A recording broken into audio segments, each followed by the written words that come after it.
Thompson Productions. I think when it comes to Sage, I think what's happening here is people are appeasing a spirit. I think what you're doing is you're giving a burnt offering. Because if you leave your body, other things seek to enter it. Go figure. Which tracks, right? You think about demonic possession, we talk about it all the time. It's like these things exist in a realm where they cannot experience the physical, and they really, really want to. Which is why when you see somebody who's demonically oppressed or schizophrenic, it's always driving them towards like drug use, encounters, all kinds of because it wants to engage in the desires of the flesh. It wants to sin. The experience was traumatic, but rather than driving me away from it, it taught me to be better at hiding it.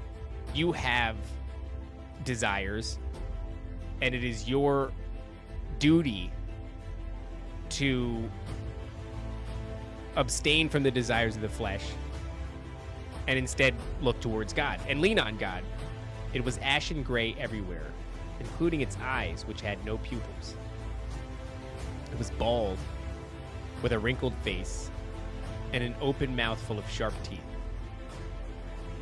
The worst thing about the lies is it eats at you. One lie begets another lie, begets another lie.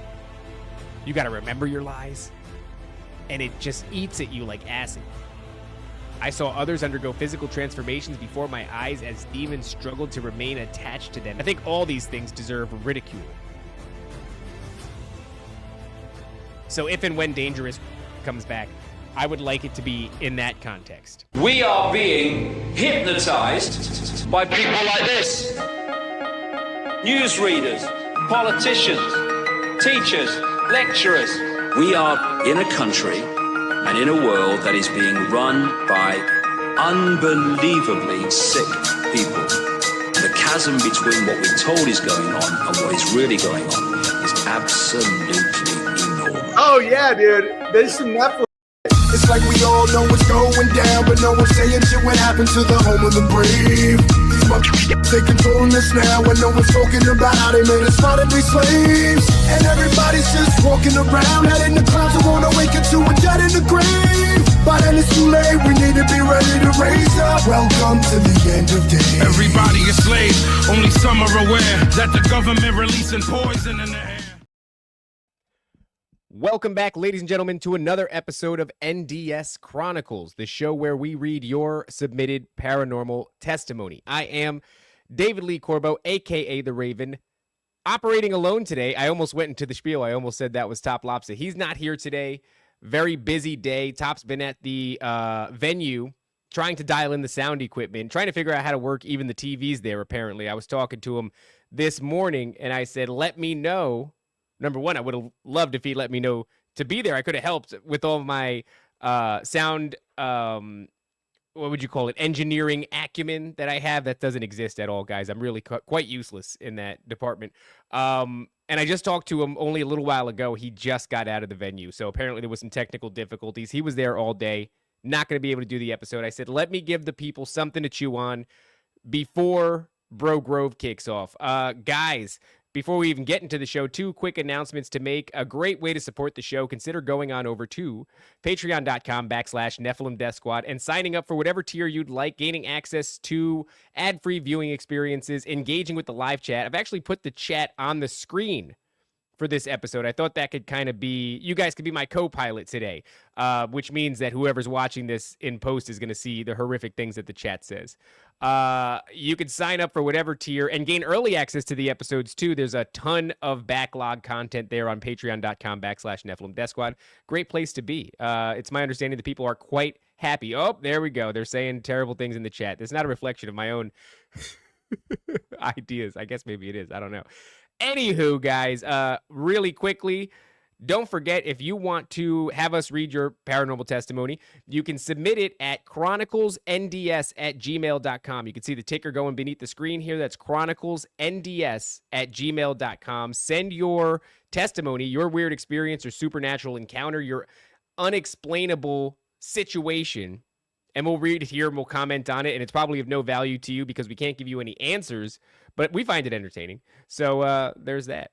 All right, guys, we're going to get straight into it today. I don't know what's going on. I see Nancy in the chat. I know that a lot of you guys, including Nancy, are en route to Bohemian Grove right now. So maybe some of you are driving and you're getting to listen to this. Some of you are flying, in which case you're not getting to listen to this. If you didn't forget your real ID, some of you are flying. I know that's been a big issue. I was talking about it on Timeline Cleanse or TLC Dark Mode last night. If you're not signed up for that, maybe you should do that. It's not a bad show. It's definitely not a good one, though. But, you know, it's a show. So if you want more content, then TLC Dark Mode and Timeline Cleanse are there for you. But I was talking to a lot of people in the chat, and even Shane Cashman, who's going to be our MC for the event, he doesn't have his real ID. And now he's suffering for it. He's got to drive really, really far. And I think there's quite a few people, actually, that are driving really far. Nephilim Noob says the right eyebrow looks nice. For those of you who know, you know. I went and got a haircut yesterday, and turns out that, you know, he did my eyebrows. And he made them really, really thin. Super stoked about that. All right, we're going to get into Joel T today and a bunch of other ones. We'll see if we can actually read some of these stories without the back and forth. But it's not really the back and forth between me and Top. It doesn't matter if Top's here or not. I'm still going to rant and rave. So hopefully we can get through some of these. Oh, there's Top. He's in the chat. Actually, he might not be in the chat. I have no idea because you people can change your names. For example, Chronicles of David's Beehole, which, you know, that's not what this show is about. All right. This show is about your submitted paranormal testimony, but not my butthole stories. Go to Timeline Cleanse for that. Okay. So Joel T, who I've just doxed, he says, they've become aggressive. I like that. That's a good way to start a story, a real attention grabber. Peace be with you, Top Lobster and Raven. Christ is risen. I'll take two of the pieces be with us because Top's not here, so I'll take both of them. Feels real good. Peace be with you, Joel. He says, this is Joel again, the Spice Boy who saw the Lake of Fire. Oh, that's right. One of the Spice Boys. Nice to see you or hear from you, Joel. I hope you've been, staying off the spice. I told you how I came to God and forsook the false pagan idols and burnt their altar. That's right. I remember that. I know it's been a while since I updated you, so here it is. All right. The last time I wrote in was when the Lord had given me words to speak, and I had spoken curses to unclean spirits in his name. Since then, things have ramped up in a major way. My wife and I had a major fight, which I am convinced was demonically influenced. It was so bad that she almost divorced me. Whew. That's one of those themes that pops up over and over again when we do these chronicles is divorce and demonic attacks. And we've talked about it before, so I'll keep it short. But I think when you make a promise to be in this union in front of God, it's a promise to God, it's a promise before God. I think, yeah, they want to fuck that up. They want to fuck that up however they can. So yeah, and I was going through. Me and my wife got into a small argument not long ago. And I kind of had this. It was when the whole thing fell apart, right? Dangerous fell apart, and we lost some of the homies, and Tower Gang, the towers fell. And it was so uncharacteristic of us because me and my wife, we never argue. So even though it wasn't a huge one, it was still like, what is going on here? And it transcended stress. This was something else. I felt that it was spiritual. So he says, through it all, though, I prayed asking God to ease my wife's heart and to help me cast out the unclean things that affected her. Based. The very next day, it was as if the fight had never happened at all, though. We talked things out rationally and calmly, and I want to thank everyone in the Telegram who prayed for us as well. That's awesome. Yeah, man, we have this super sweet Telegram group where, we have a unbelievable. Rod the Barber says, sorry about the eyebrow. I'll even it out for you before showtime. Nope, not letting you touch it anymore, Rod. Not letting you touch it anymore. When I was a kid, I did that with a razor, just a regular, like a Bic. kind of thought I was doing something. I shaped up my eyebrows, made it too thin, tried to make the other one match, made that one thinner than the first one, and then I kept going back and forth, and eventually I had no eyebrows. That was middle school. I shaved my eyebrows off. Fool me once, shame on you. Fool me, can't get fooled again. No thanks, Rod the Barber. But yeah, we had this awesome Telegram chat where, we even have a sub chat dedicated to prayers for people who are going through it. And I think that, honestly, much of our success is due to the people who are praying for us, and there's quite a bit of them. So I'm glad that was working out for him. He says, I learned to take my walk with Christ and the word of God more seriously, completely, and totally putting my faith in him. Also based. We have noticed a recurring smell from our basement of rot and sulfur periodically after Hurricane Helen, when my house flooded, that doesn't seem to be connected to any dead animal. Oh, that's not good. That's that smell. You guys know, right? If you're following the show, there is a smell associated with these things. You know what? I forgot to tell you guys. The not having top threw me off the spiel. Don't forget, guys, this is a 30-minute preview only. I will abandon the pores at the 30-minute mark. I'm going to do it. Even though Top Lops is not here, I'm not breaking with tradition. Around that half-hour mark, we're going live exclusively to patreon.com. If you guys want to hang out in the chat that you can see on the screen, because that's a thing, you could be there. You could be on patreon.com/Nephilim Death Squad. Let me check in with the chat real quick. Nancy says, shave them off and draw them on like a real Latina. I'm not going to do that. I think I'm going to go and get them microbladed, tattooed on. I used to work at a place that did microblading. And yeah, that's very... I needed a job. I got to a place that it was called the John Institute. This dude's name was on it twice. He was this big Filipino, which is an oxymoron, I know, but he was a Filipino. He was very big. And he had tattooed everything. He had a tattooed beard. He had a tattooed eyebrows, a tattooed hairline. And when I left that place, I said, hey, thank you for the opportunity, but none of this is for me. None of this is for... I know I look like this, but none of this is for me. They did Botox injections. They did tattooed eyebrows for women. They did tattooed hairlines and beard for men. And it was just like, I'm like, what am I doing here? These people, they all had something in common. And there was a big emptiness in them. There was a big need for approval. And there was like a blindness. They couldn't see what they were doing to themselves, but they were going ahead and doing it anyway. And it was very embarrassing. I was very nice to them, though. I said, thank you for the opportunity. Everybody here is wonderful, but this just isn't for me. I'm gonna go ahead and leave. And they were cool about it. Anywho, so he says, I've searched the basement and found no physical explanation for the smell, the sulfur and rot. I've been woken up at a home. I've been woken up at a home and on the road by aggressive knocking on the doors, only to find nobody there. Very familiar. Very familiar. You guys, I'm sure most of you are familiar with my story by now. I can't stop telling it. I've heard whispers as I try to pray saying, he can't hear you. Or, really? After all you've done? Oof. All of which disappear when I focus harder on God. Man. Okay, this is called The Miracle. He's given it a title. The Miracle. I haven't mentioned this yet, but I'm a truck driver trainer. And I had a conflict with a trainee that ended poorly with a lot of unanswered questions. He and I didn't get along very well, and he had been getting angry about wanting to be on his own despite only being trained for a week and a half. Sounds like he didn't like you. Right? I mean, you know the deal. If you go and you're getting trained at work, you got to deal with what do they call it? They call it shadowing. You got to shadow him. And you got to do that pretty much indefinitely until you're ready to, not indefinitely. They'll fire you if you're not picking it up. But you get what I'm saying, right? Strange that he's I want to go.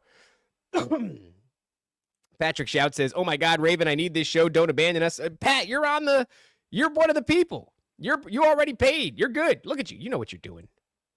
You silly goose. You're already there. M. Lauren says, I heard whispers the other night and a picture fell off the wall. You better start praying. Girl, You better start praying. Get out of here. Yeah, if I heard that just where I am in my life, I would immediately start, we'd start praying. We'd get to it. All right, let's continue on here. Joel says, so the morning of the incident, we had discussed leaving at 4. He's talking about the incident that he's alluding to. The morning of the incident, we had discussed leaving at 4 a.m. Needless to say, I was shocked to find the truck and him gone when I got out of the truck stop at 3:45 that morning. He had headed to Louisiana and left me in Arkansas. What the? That seems like a great way to get fired. Nobody was answering phones that early, so I did the only thing I could do. I prayed. Based. The next thing I know, my phone rings from the after hours line, and I was able to explain my situation just as another truck from my fleet showed up, going the exact direction my trainee in my truck was headed without me. Long story short, this trainee drove 262 miles without me, ignored 5 forced messages, and didn't answer over 100 calls. What the? I thank God that other driver happened by to get fuel, or I would have been stranded. Strange. I would love to, and he leaves us there with a cliffhanger. I would like to know if that guy got fired. He didn't get fired, no? JR says, you still haven't added me to the Telegram. I got to add you to the Telegram, JR. Can somebody from the Telegram get JR a link? I'm just retarded. I got so many things going on. I don't remember. Spencer says, I slept in a witch's house with my wife and had a hula hoop fall off the wall. I was like, also based. Don't do that, though. Don't sleep in a witch's house. Where the hell were you, Spencer? Why were you doing that? That's very strange. Z-Man says, I'm going to use my $2 privileges to record the Bro Grove stream and bootleg it. Of course you would. You're a terrible human, Z-Man, and I would expect nothing less from you. In fact, I won't even stop you because it's not lost on me that you need it that bad. And you know what, Z-Man? If you need it that bad, I want you to have it. I want you to bootleg Bro Grove. That's what I want, all right? There you go, Z-Man with the link. Very helpful. Telegram.com. Unbelievable. Okay. All right, this one says The Vision. So this is all still Joel T. The Visions, that's another subtext or subtitle. He goes, since then, I have had a vision while praying and a recurring dream that seems to be significant. The first of which was the vision in which Jesus appeared to me as a lion while praying. First was the imposing face of a lion with eyes like orange flames and a mane of white fire. Damn. That's cool. The hair on the my arms, the hair on my arms and the back of my neck stood up, and the image of the lion faded, being replaced by man himself, Jesus Christ of Nazareth, looking directly at me as he's described in Revelation chapter 1. Okay. Let's do a Google, because, I'm scripturally retarded. Let's say, how is Jesus described in Rev chap 1? In Revelation chapter 1, Jesus is depicted with both divine and human characteristics. He is described as the faithful witness, the firstborn from the dead, and the ruler of the kings of earth. John's vision portrays Jesus as having a robe and a golden sash, a head of white hair, eyes like fire, and feet like bronze. Okay, I've heard this before. And a voice like rushing waters. His face is described as shining like the sun in all of its brilliance. He also holds 7 stars in his right hand and has a sharp, 2-edged sword coming out of his mouth. Interesting. Very, very interesting. That reminds me, whenever I hear a descriptive like that, which I guess, comes up a lot in what we do here, it reminds me of my uncle. I had that dream before he passed away. So my uncle was sort of a mentor to me. He taught me how to weld. And, he was kind of this, I didn't have a dad growing up, and I wouldn't say that he was a father figure, but he was certainly a mentor figure. I didn't have a lot of strong male examples in my life. And then, so around, I guess what would be 24, 25, I sort of developed a relationship with my uncle where there was none before. Never really knew of him, but never had an interaction with him. he becomes this mentor figure to me. He's very meaningful.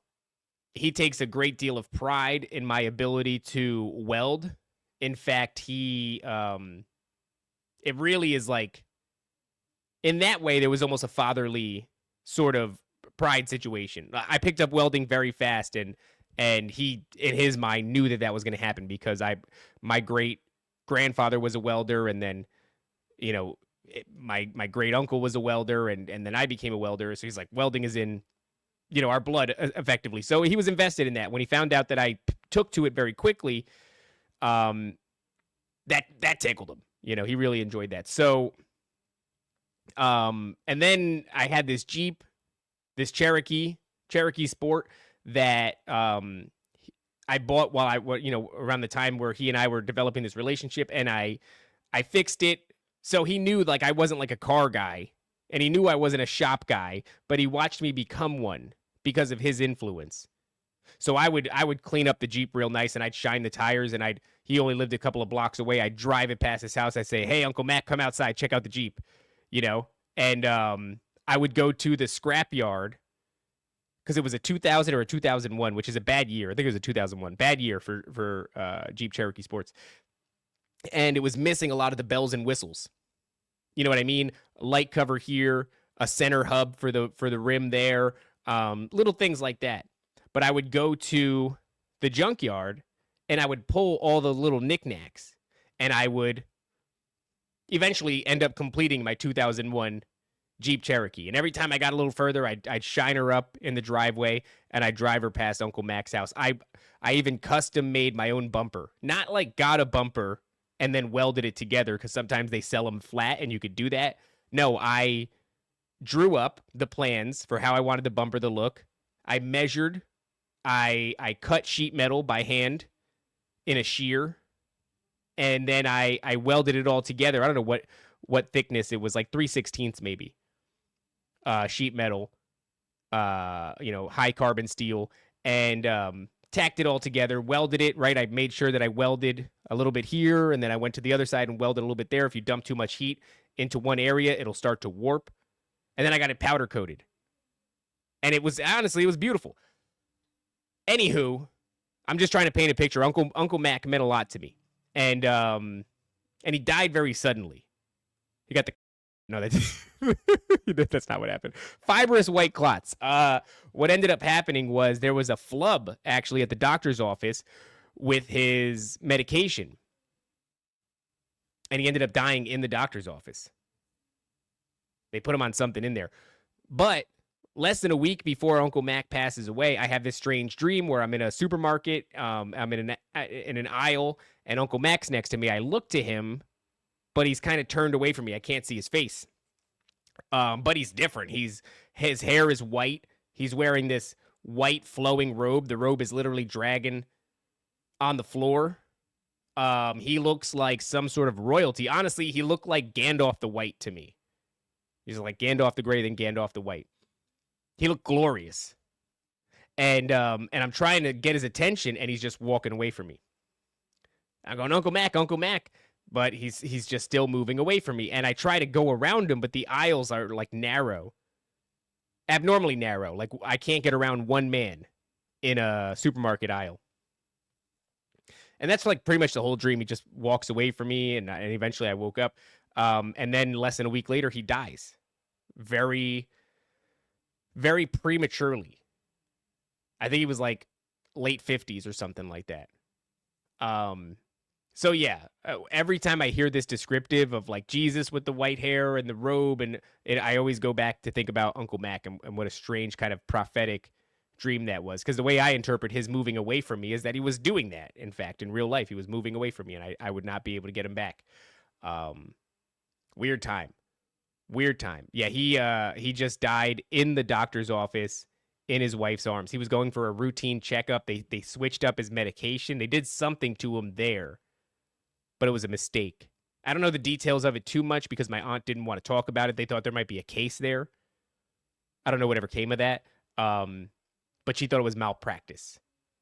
So, yeah, rest in peace, Uncle Mac. That dude crushed. All right, anyway, so he sees Jesus looking the way that he's described in Revelation 1. I just read that. He says, I was so awestruck, terrified, and in shock, excuse me, that all I could think to do was fall on my face. The feeling I was left with afterwards was that he is always watching us and that he's always there for us if we only have faith. Also based. Not long after that was the vision dream.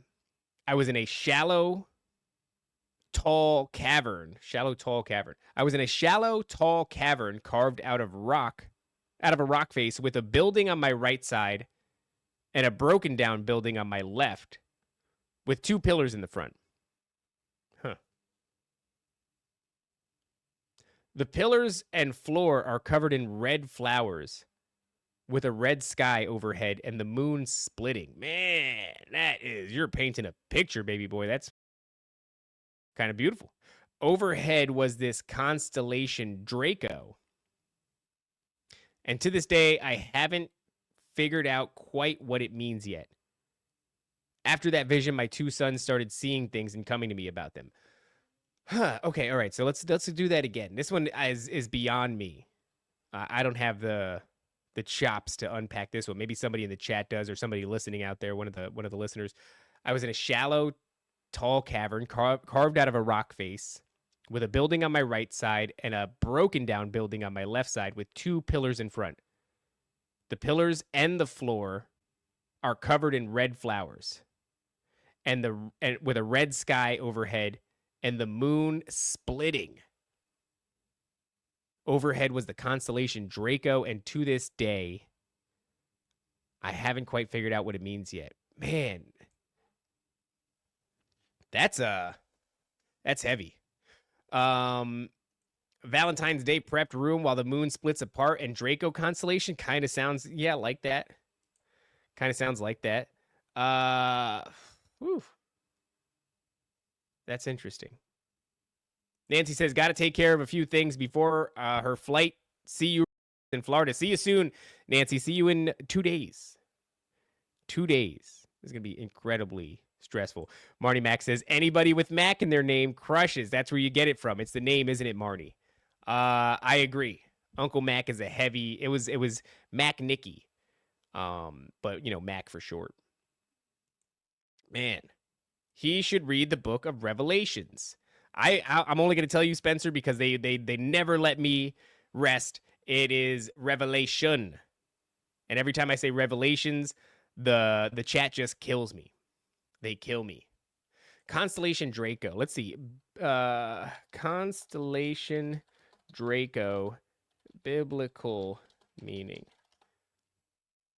Yeah. In some interpretations, the constellation Draco, the dragon, is associated with the serpent in the Garden of Eden, and by extension with the devil or Satan. This connection is not explicitly stated in the Bible, but rather is derived from symbolic interpretations of Revelation 12, as that's the dragon that is waiting to eat the child that the woman is birthing, where the dragon is described as taking a third of the stars with it. Okay, I might be thinking of something different. Other interpretations like Draco to the Greek myth of Ladon, the dragon guarding the golden apples, or the giant titan thrown into the sky. Revelation 12, some biblical scholars interpret the dragon in Revelation 12 as symbolizing Satan, and the stars it takes with it representing fallen angels. This is one of the main points of connection between Draco and the devil. Yeah, I don't know. It's probably right in front of us, but I'm too stupid.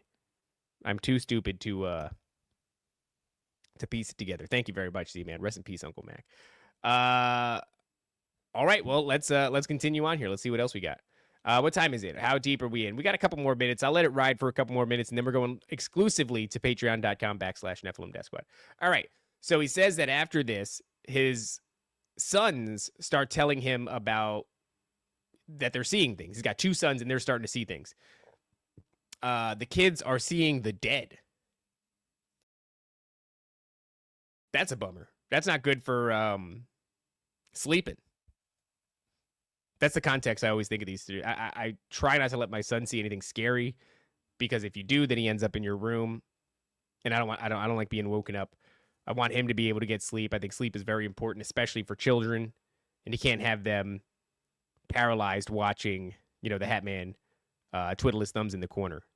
not good. That's not conducive to a full night's rest. My oldest son, who is 12, has come to me at least twice in the past few months with biblical questions and had to tell me things he's seen or has seen. Oh, I'm sorry, I'm reading this off. My oldest son, who is 12, has come to me at least twice in the past few months with biblical questions and to tell me things he's seen or, as he says, made up. That's interesting. So he's coming to you and he's probably trying to protect himself, right? He's just saying he's making these things up. He doesn't want to believe it. He doesn't want to say it out loud. My son has also been having a ton of biblical questions, and thank God for this show, because if he were to have these questions 5 years ago, I'd have been unable to answer any of them. I'm struggling, but, what's up with the beef between Owen and Sam? I don't think there's really any beef between Owen and Sam.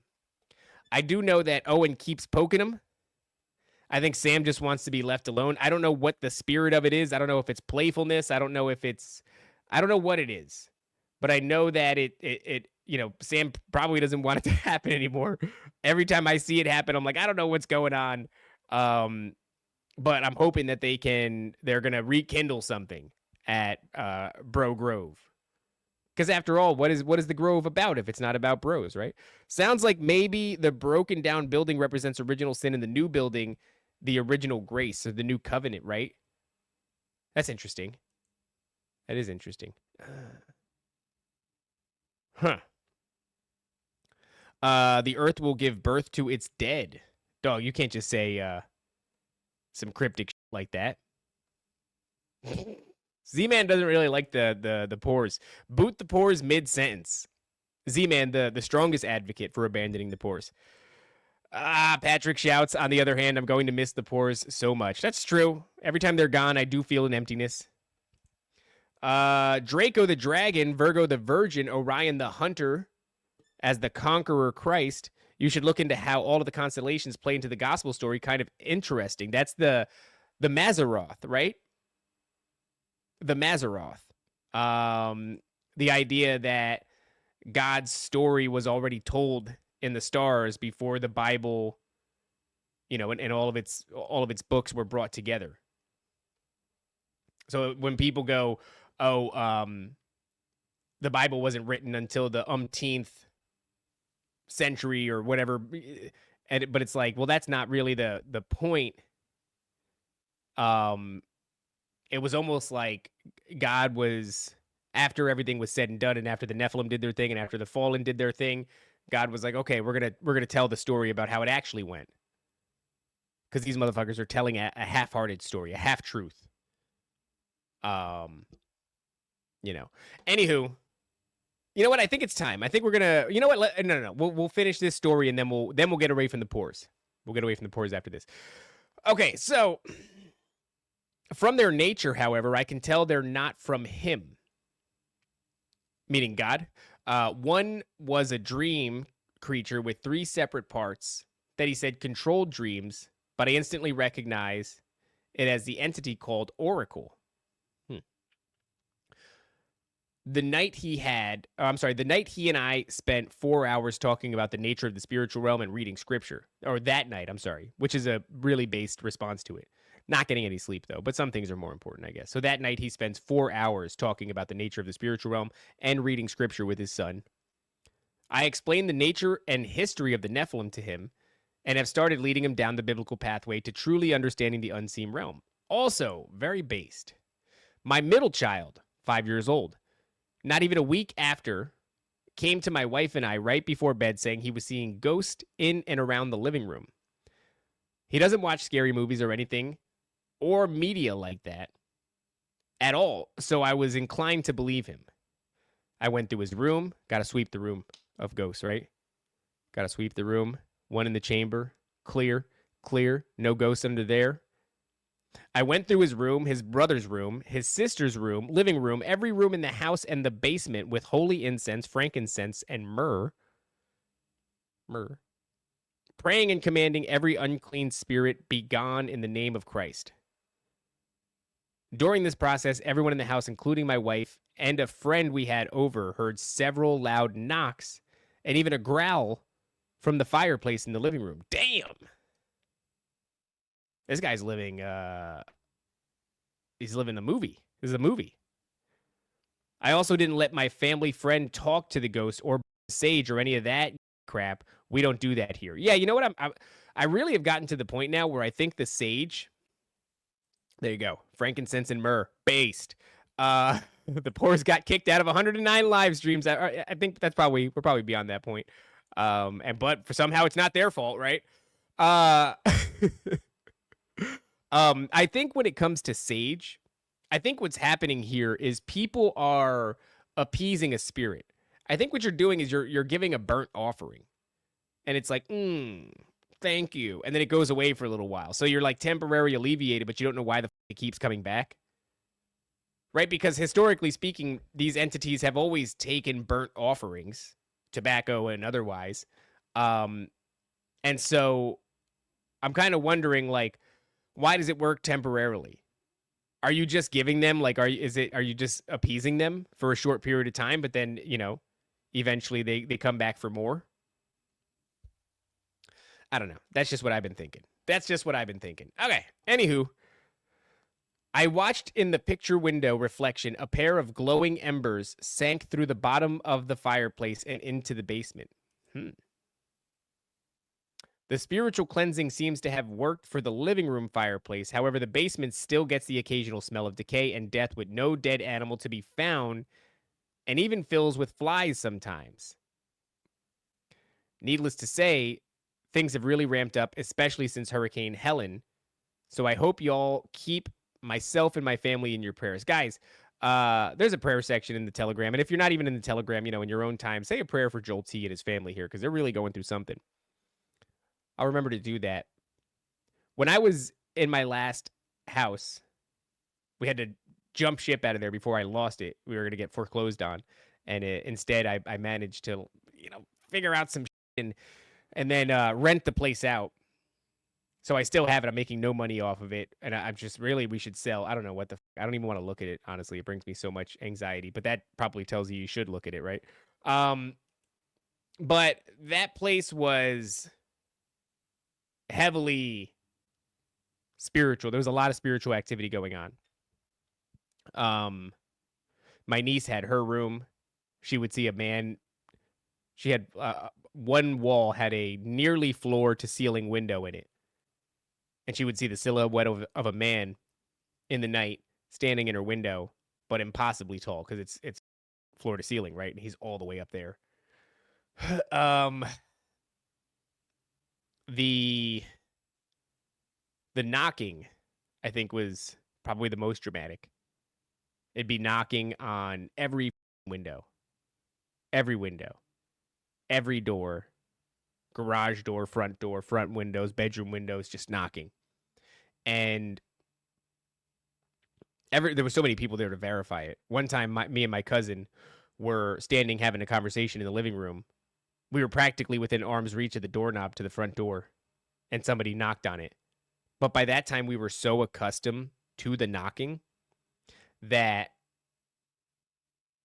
we were trying to catch this thing. Who the f is knocking? So we grabbed the doorknob almost instantly, ripped it open, and we both ran outside. You ever see the movie Signs, Mel Gibson, where him and Joaquin Phoenix, him and Merle, what was the main character? What was Mel Gibson's name? Anyway, they both run out and they split up and they go to opposite directions and they run around the house. And Merle's like, "We're going to kick your ass." And Mel Gibson's character is like, "I am insane with anger." It was a really great scene, but they couldn't find anybody. So we bolt out the door expecting to catch somebody. And I see something. And I take a mental note of it, but it doesn't fit the description of what I'm looking for. So only after I realize, like, man, there's nobody here, do I go, I did see a black skittering cloud, mass, whatever, move across my front yard. But I had my porch light on. So this would have been in the light, but it still appeared to be just a pitch black skittering mass. And then as I said that, my cousin goes, "Look." And we look. Oh, man, I forgot all about that. I'm getting chills actually remembering this, dude. The knocking started after, I guess I'll tell the story after we kick out the pores. But he tells me, look, and under the street lamp, there's a shadow. Under the street lamp, there's a shadow. It doesn't even make sense. Under the street lamp, there is a shadow of a man. Like a standing, like a shadow. Like it's, he would have had to have been so black. It's a black guy who's very black, who's wearing black clothing from top to bottom, and he's like Wesley Snipes black. I'll tell you the other story in a second. Let's kick out the pores, guys. It's at the 40-minute mark. I gave you guys 10 more minutes than you deserve. But if you want to continue hearing what's going to be next, which is one hell of a story, actually, you got to pay for it. Patreon.com/Nephilim Death Squad. Sign up at whatever tier you'd like. I don't care. You can sign up for the 7-day free trial, and then you can leave before the billing cycle kicks in. But, don't do that. That's also, by the way, we will have a live stream of Bohemian Grove. If you can't make it, but you really want to be there, $10 will get you into the live stream for 2 days. $10 for 2 days. That's not bad. Not $10 each day. $10 for 2 days of all the best content creators, all the best comedians. It's going to be a blast. You guys are going to be able to watch the live stream before anybody else does, because what we're going to do is Patreon members will get the raw, unedited version, but everybody else is going to get like a produced version. We're going to try to make it nice and release it. It's going to take a while to do that. So patreon.com/Nephilim Death Squad. Sign up. Enjoy the rest of this schizo story I'm about to tell you. And also, watch Bohemian Grove. How awesome is that? I think that's a great deal, guys. Otherwise, we are saying goodbye now to YouTube. Here I go. We're going nope on YouTube. Remove it. I think this is how Top does it. We're going to remove it on X. Remove it. This is not easy. He always does this. He does it quietly. Removing it on this one as well. We're going to remove it. And then we're going to remove it on this. There's a lot of places this is streaming to. We're removing it. There we go. And then finally, goodbye to Rumble. Goodbye to the pores on Rumble. Remove Rumble from the stream. Remove. Okay. Save changes. And we're good. Now we have a very small, very intimate group. I guess I'll tell you the rest of the story. So, this is how they started. Some of you guys have heard this story already, but a lot of you are new, and so you haven't. When I first moved into this place, shortly after we did, it was my first house. It was a big deal. We got a puppy. We were given a puppy. It was weird. It was like I took my kid trick-or-treating, and I went to my aunt's house. While we were there, my niece said, "Hey, can I take him to just the houses around here while you guys hang out and talk to your aunt?" I said, "Yeah, go ahead." So she takes him out. They're only gone 10 minutes. They come back with a puppy. So, okay, fine. We'll give the puppy a chance. Long story short, it didn't work out because I just didn't have it in me, the patience to train the puppy, and I got this brand new house, and this puppy is shitting and pissing and biting everything that I'm paying off for the next 30-something years. But I did try to give it the old, college try, and so I remember one night taking the puppy for a walk. Sun was going down. Wasn't completely dark. Talking like 7:30, where the sun actually does start to go down. Not like the middle of summer where it's still bright until 8-something. And as I'm walking the puppy, there's a grassy field not far from my house, like a block away. And across that grassy field, there's houses, like directly across the street. So all that separates the houses from the field is a street. And all of a sudden I hear my neighbors arguing. I mean, like really arguing, like gross.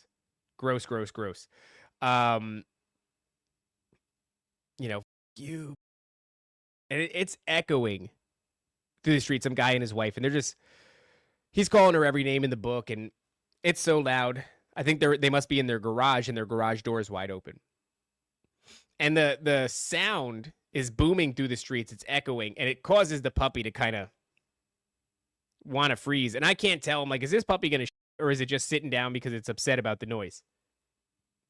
I think it was upset about the noise, but I'm like, this is very awkward because I'm practically right across the street from their house listening to them scream. And so you can kind of pick up what they're arguing about. It's she left something very important somewhere.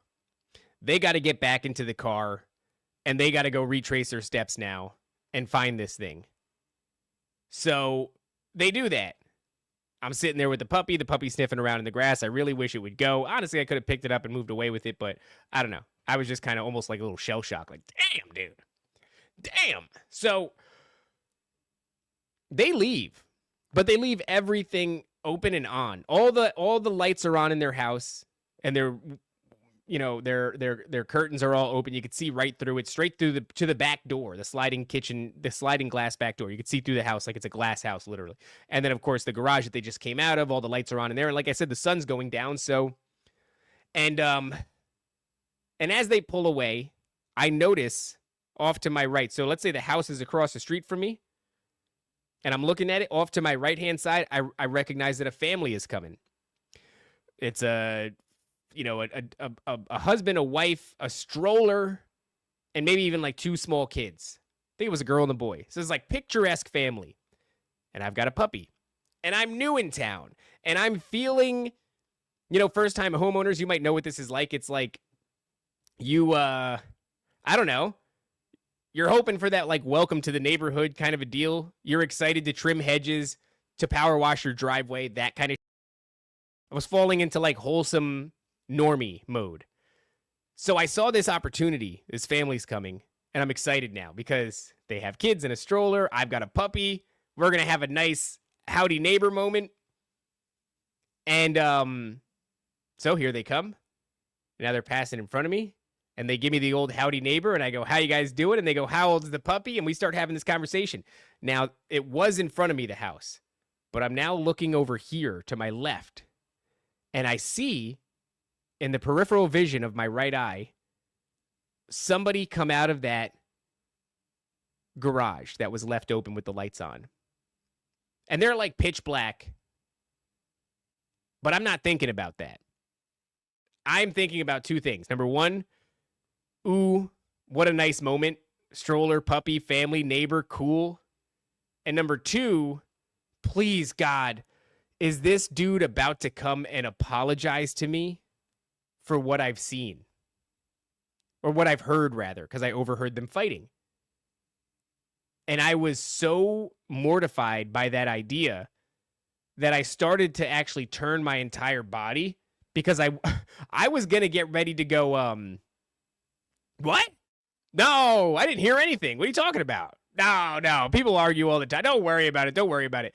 I literally was getting ready to just lie to this man's face. I was so embarrassed that he would be beelining for me, speed walking, beelining for me.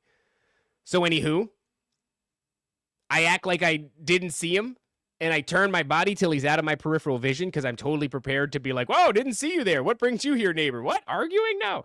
And I'm chatting up these people. They say, all right, well, you have a good night. I say, you guys take it easy. God bless you. They keep walking away.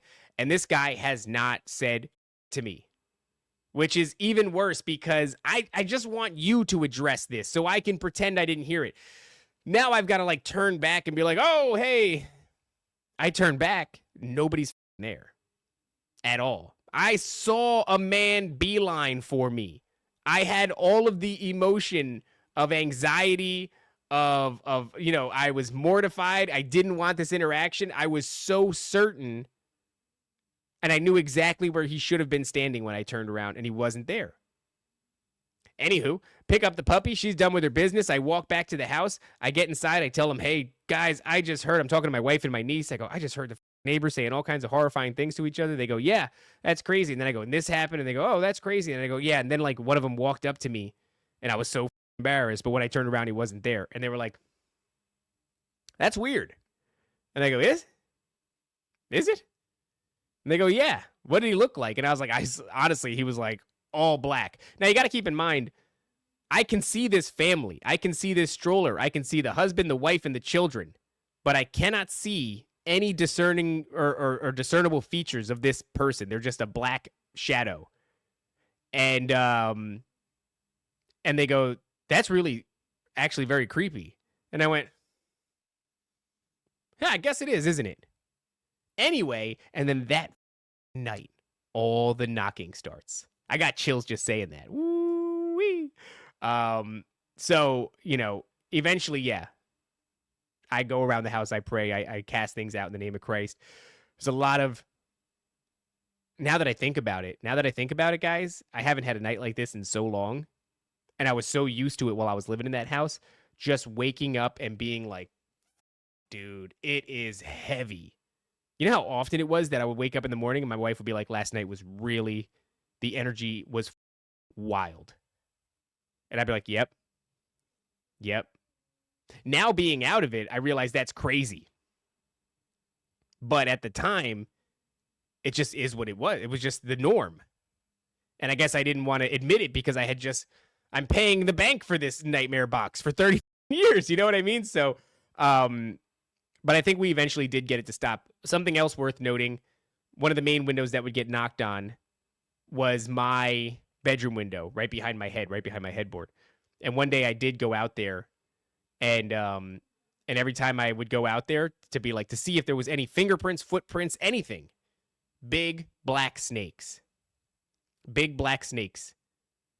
And like, I kind of chalked it up to like, well, the sun rises over here and it casts light on this part of the house, which is, they're basking, which is true. I think they were basking, but big black snakes. I don't know. Anyway, let's get back into it. Let's see what else we got. I don't know how many I'm going to be able to get into today. Let's see. We got as far back as 4:15. This is from Brooke. It says, Oh, wait. Did we watch this? Yeah. No, we didn't watch it. We read it. This is yeah, I remember this one. This is where her classmates get hypnotized. And, yeah, okay. We saw that one. So then we've got this one right here. This is what? Oh, I think I know what's happening here. I think we've gone through all of these and we haven't updated them. Is that what's going on? Let me check. Nah, this one is new. Okay, here we go. Topics: addiction, marriage, Nephilim, sleep paralysis, spiritual attack, demon erasers. Okay, good. We've got a banger here. This is 4 pages. Let's get through it. Am I doing all right, guys? I'm trying not to turn this into timeline cleanse. It's barely different, is it not? Big and black. Yep. Big black snakes named Rod. Yes. Snake dreams. It wasn't dreams though. These are real snakes. Thank you, Jin. I appreciate it. I'm trying here. I don't have the homie to bounce things off of. And so I will keep going if I don't check myself, every once in a while and be like, wrap it up, dummy. Raven, what you experienced was a true trigger event, a real one. I mean, it seemed that way. But you know what else I got the impression of?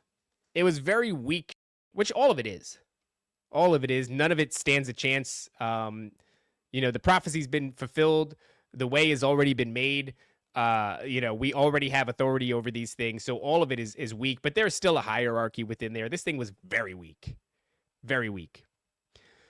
Something else worth noting, there's an app called Nextdoor, I think, where it's like a neighborhood app. And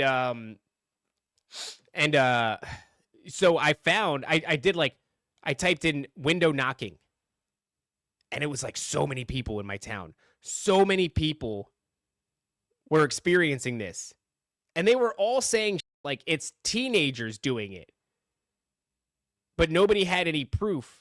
And people were saying, yeah, they were saying it's definitely teenagers, but for whatever reason, I just can't catch them on my Ring doorbell or anything. What? So nobody had any proof. In fact, there was actually a night where there was a helicopter searching around. And they were looking for somebody who was in a little girl's window. Which, like, if a little girl came in, like, when my niece said there was a man that was so tall it didn't make sense, he was standing in my window, and he does it every once in a while, I don't think that's a man, so I don't go, oh, we better call the police. I go, that's Nephilim.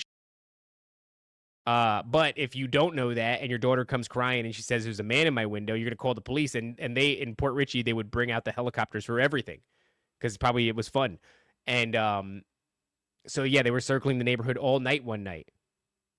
Oh, and I remember all of us were out there, just standing in the front yards at night, just talking to the neighbors. Like, yeah, they're looking for. I could see it on the Nextdoor app. Yeah, they're looking for somebody that was in somebody's window. Interesting. Interesting. In hindsight, right? All right, let's see what we got here. So, I believe a demon conspired to ruin my marriage and nearly succeeded. Probably. You can call me Nathan. I will, Nathan. You can call me Raven. I made it up myself. I didn't make it up. It's what my last name means, but only if you translate it and then you wear Hawaiian shirts and look metrosexual. You can call me Nathan. I was born into a Baptist church and raised by loving Christian parents. I invited Christ into my life when I was baptized at age 5, based. I always felt that I was destined to do God's work, to be a soldier for him.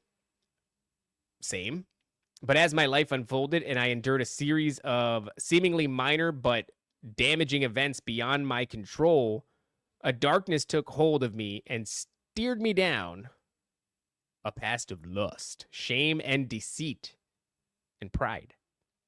I was a small kid and didn't reach physical maturity until I was 24. Hold on, I'm trying to get comfy. This and the fact that I couldn't relate to non-Christians made me an obvious target for bullying and invisible to females in my peer group. Not good. My friend groups were always small and usually included fellow outcasts. And I didn't have much opportunity to explore my sexuality until I was in my 20s due to the fact that I was short and baby-faced. And the girls interested in me were always under 18. Ah, man, this is a crazy... Paint a picture here, Nathaniel. Unfortunately, these were many, and it was frustrating that I could not indulge. Ooh, well, I mean, good on you for not. Don't do that. Don't do that. I'm just checking in with the chat here. Blaspheme, you are David Lee. I don't remember what I've said here anymore. Well, my last name is Corbo, and Corbo means rook or crow or raven. Corvid. It is a derivative of Corvo. So my family was just dumb, and they were like, is that a B or a V? And now that's who I am. Boom, boom, boom. When Top and Raven finish my NDS Chronicle, I'll go into it for you niggas and impart my esoteric wisdom. Oh, this is Tom Sarotnak. That's right. I believe we got that email. We just have to get it into the shuffle here. Boom, boom, boom, boom, boom, boom, boom, boom. All right, let's get back to it. Where we at? Right there. By 13 or 14, I was in the habit of regularly consuming to supplement my masturbation and hiding it, understandably, from everyone, especially my parents, who, despite their loving nature, had taught me implicitly through their attitudes towards the topic of or depictions of it on TV that it was a shameful act, engaged only for the utilitarian purpose of procreation. I was plagued by nightmares in which an upright shadow would pursue me. Desperate to escape the fear these nightmares caused, I explored the concept of lucid dreaming and managed to engage in the act a handful of times. We talked about that recently. I think it was Pastor Ben who said that when he started to astral project or remote view, it was almost like a beacon, and it suddenly started to attract demonic encounters, alien abduction phenomenon, sleep paralysis, and even poltergeist activity in his house. We were talking to somebody recently. I forget who it was. I forget if we were talking to him or if I heard this on an episode of The Confessionals. No, it was somebody that we were talking to. I think it was Nate and Thomas, the reality czars. We're talking about somebody who was astral projecting and who would put this homunculus basically in their body to keep it full while they were gone. Because if you leave your body, Other things seek to enter it. Go figure. Which tracks, right? You think about demonic possession, we talk about it all the time. It's like these things exist in a realm where they cannot experience the physical, and they really, really want to. Which is why when you see somebody who's demonically oppressed or schizophrenic, it's always driving them towards like drug use, encounters, all kinds of because it wants to engage in the desires of the flesh. It wants to sin. And they even said on that show that eventually he had a really hard time getting the homunculus to leave his body. And that apparently it's his wife. Crazy.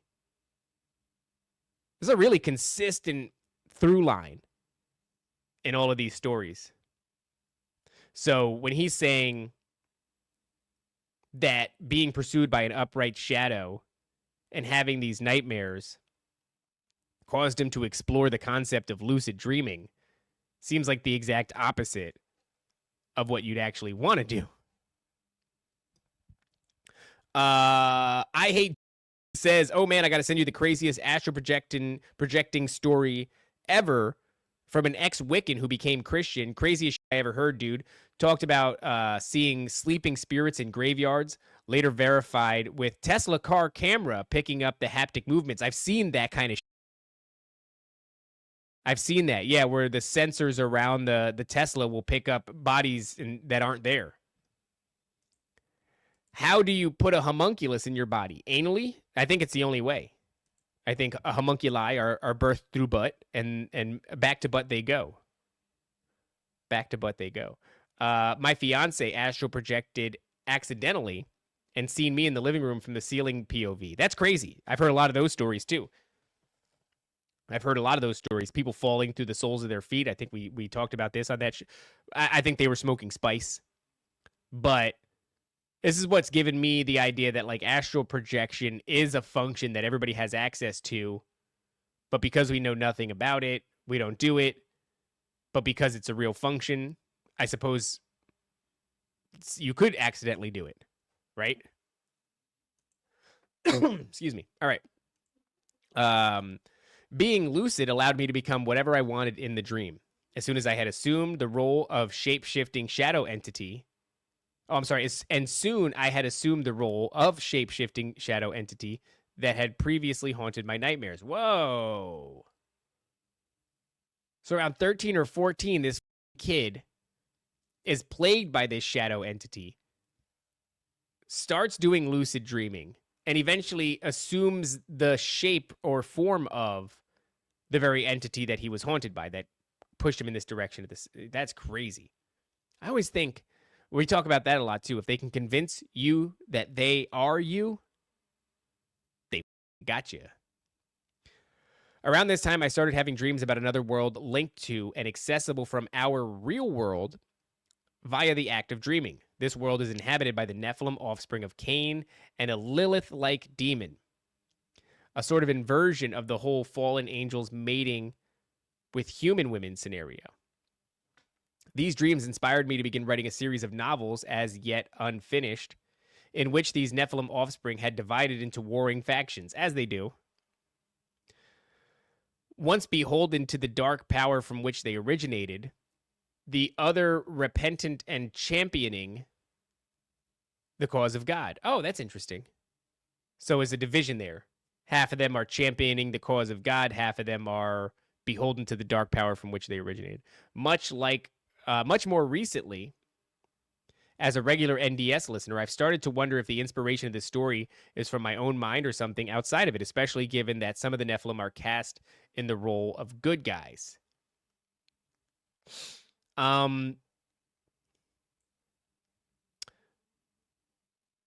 there's actually quite a bit of these. Quite a bit of this. You can hear this talked about a lot on the confessionals in the same way that you're describing it. Lucid dreaming, demonic encounters in childhood, leading to a series of dreams in which you're one person in waking life here. When you go there, you're another person. You're capable of incredible feats. You have a cause. There's a war to fight, much like Narnia. There's a lot of people having that experience. Yeah, I don't think that was something you thought up. I think that is something that you saw, bore witness to, or were inspired by something else. Daddy Retard Bunny says Independence Day 2. I've never seen Independence Day 2. Because why would I? I just don't know. I was like, it can't be good, right? It can't be a good film. Did you guys see that weird music video recently by Will Smith where he's like desperately trying to convince you that he likes women? When he's like clearly having sex with like what's his name? Austin Brown. He's like a Disney kid. I forgot what his name was. Something Brown. And he's not a Disney kid anymore, he's an adult, but he was talking about getting blown out by Will Smith and another person. I forgot who it was. Y'all ever had on Elizabeth April? She's into the Federation of Light, or whatever it's called, the Galactic Federation of Light. That sounds unappealing. It sounds unappealing. I think the Galactic Federation of Light is bullshit. But of course, bullshit in the way that I think everything is bullshit, and it's a big lie to rebrand these entities. So it could be valuable, but it's Orlando Brown. Thank you, federal agent. If anybody was going to know. But it's hard for me to talk to people who are lost in the sauce on that. You know, like we talked to Dave Schneider. Dave Schneider? Is that his name? Great guy. Really, really good dude. But he's like really into Q. He's a great source of information, but I can't give him any pushback. I think Q is a psychological operation. It's run by like intelligence agencies, and it's you know, a whole thing I'm not going to get into, but not Rob Schneider, Z-Man. Dave, I'm his name up. We've had him on the show several times. I just got to let him do his thing, and then I got to take his information, and I got to, you know, parse through it, see what I think of it, what's valuable, what's not. It's a lot harder, I think, with somebody who is balls deep in the Galactic Federation of Light. That's a Snedeker. Thank you very much. Snedeker is an excellent guy, very smart, sharp as a tack, charismatic. Love to have him back on the show, but we disagree on the nature of Q. But I'm not going to give him pushback because we're just going to get into a whole argument on the show. I want what the information you have. I don't want to derail you, but I don't know if you're into the Galactic Federation of Light. That's a step further. Know what I'm saying? All right, let's see what else we got here. Where is it? There it is. At 19, I was living with my grandparents while attending the nearby college I kept hidden in my room. My grandmother found it. Had she confronted me directly, telling me that she wouldn't tolerate it being in her house, I would have respected that. Instead, she told my parents. They drove to my grandparents' house from over an hour away, demanded to see the and shamed me deeply. Brutal. Brutal, brutal, brutal. My grandparents kicked me out. The experience was traumatic. But rather than driving me away from it, taught me to be better at hiding it. Right. I remember I would pick the lock to my mom's room to gain access to the family computer. And I wasn't doing anything, nothing physical, but I was watching. I've told this story before. So I would get home from school and I'd have a good hour and a half before my mom and her boyfriend got back. And I was looking up, you know, boobs, vagina, stuff like that. And back in the day, if you did that, you were going to get, you know, viruses. And then all these pop-ups were going to happen. All these windows were going to open. So one day, sure enough, that happens. I guess I go to the wrong website or whatever. Hits the computer with a virus. Now, pop-up after pop-up after pop-up, and I'm trying. Click, click, click, click, click, click, click, click. I'm trying to click it away as fast as I can, and I can't close the windows fast enough. they're popping up at a faster rate than I can close. That's why I freak the f out. I go, oh, God. I press and hold the power button for the whole computer, shut it down, run out of the room, lock the door behind me, try to pretend I was never there. My mom's boyfriend comes home. He's a Dungeons and Dragons. He wants to play Baldur's Gate. In his defense, it was a good game. That's what he did every day. He'd come home from his job as a mechanic. He'd sit down. He'd play Baldur's Gate for a little bit. So he sits down, fires the computer up. All of a sudden, the house is filled with the sounds of moans. Oh my God. I'm in the living room. I don't have a bedroom. I didn't have a bedroom for like my entire life until I was 15 years old. I didn't have a bedroom. I slept on a sofa in the living room. So I'm in my room, the living room, and I could just hear the sounds of moans, women's, just encounters echoing through the house. And him going, what the f is going on? Click, click, click. He's trying to click it away. But he also cannot close the windows fast enough. Oh my God. I'll tell you the truth. I don't even remember what happened next. I have no idea how that ended. Guys, please. Prayers for Xerox. Cannot stop. Cannot stop. If you could find it in your heart and in your prayers tonight to mention Xerox, our brother in Christ who believes in everything he sees on the internet, just like me. He can't stop. And he needs our help. He needs the Lord's help. Dude, it was one of the worst moments in my life. I don't remember what happened next. I really don't. Anywho, so he goes, I finally lost my virginity to my first real girlfriend when I was 22. She knew I consumed and would sometimes do it with me. Now, that's a little bit too intimate. She was 19, easily a 9. Wow, bragging, Anon. And she had already been with several men and women. Always leaving relationships via cheating with the next guy. Naively, I wanted to believe things would be different between us. Anon is Captain Sabaho. She often offered to bring other women into our bedroom, and despite this being an ultimate fantasy of mine, I always refused, knowing it would likely harm our already fragile relationship. Not a fantasy of mine. Not a fantasy of mine. I don't want that. Never wanted that. Never wanted a multiple woman scenario. It just seems like it's just too much. It's too much. I've never felt the need to like immerse myself in never felt that need. One partner is enough. It sounds like a lot of dudes are out there like, dude, threesomes though? No, dude. After she eventually cheated on me with one of the friends and my relationship imploded, I regretted having never taken her up on her many threesome offers. My consumption increased. Ugh. My next relationship with an alcoholic also crashed and burned. My habit increased again.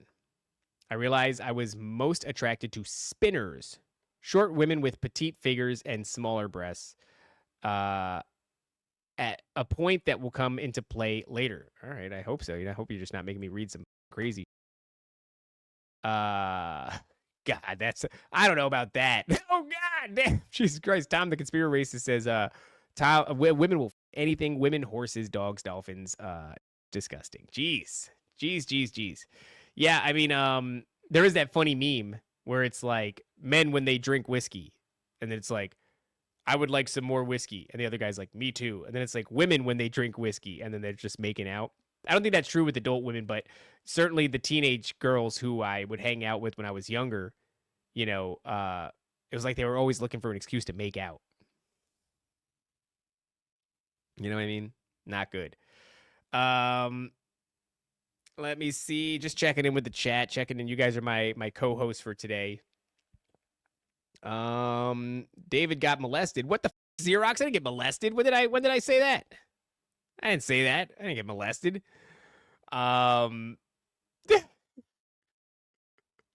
You disassociate. I might have disassociated. It's possible. Glue sandpaper to your palm, Xerox. It will work. It worked for me. Yeah, but there's a learning curve to it. You have to go through a few scabs before you internalize it. Before you really internalize it. Z-Man says multiple dudes. No, not multiple dudes either. That's a horrifying scenario.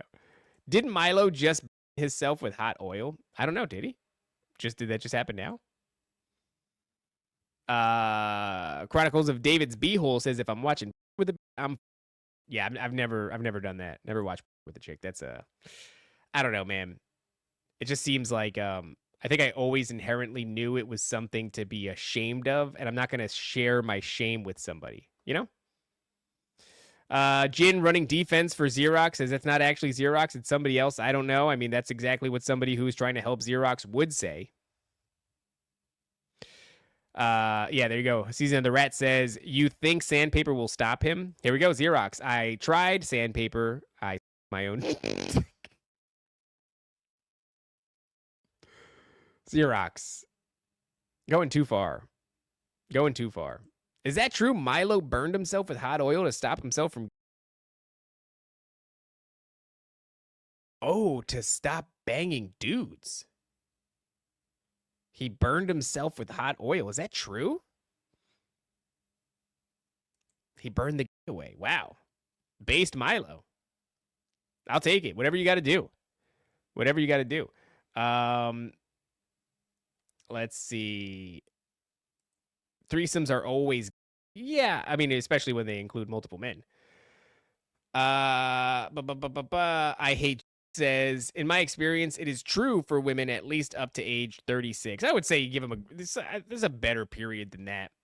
I would say like somewhere in your early 20s if you're reasonable. I mean, if you're very reasonable, you never do that kind of weird. There you go.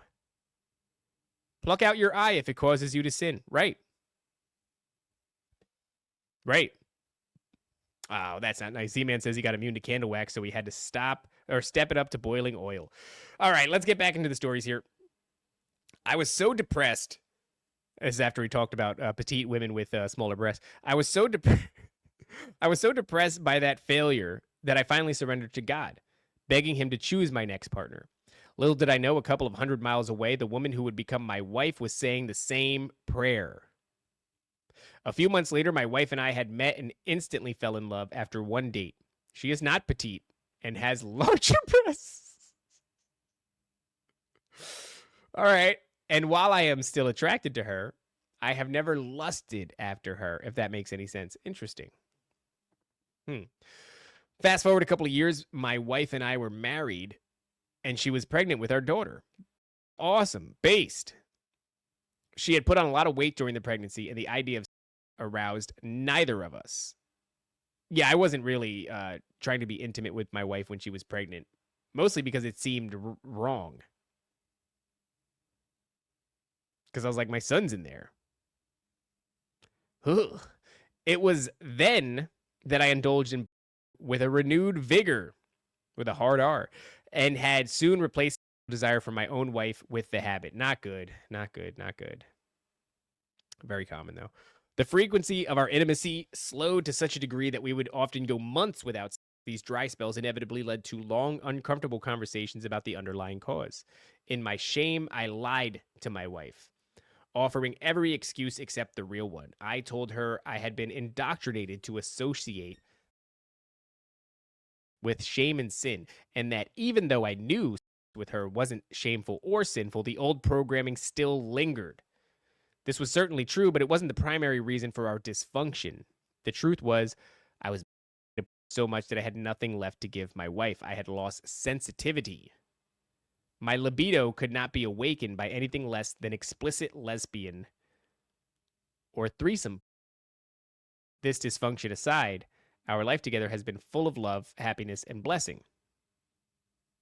I hope you figured this out. When it hit, my habit intensified. I had more time on my hands. Business and gyms were closed, and I was teleworking. So I was home all the time. I had little sense of purpose or self-worth. You don't even have to wear pants when you're teleworking, right? You're only seeing the upper half of your body.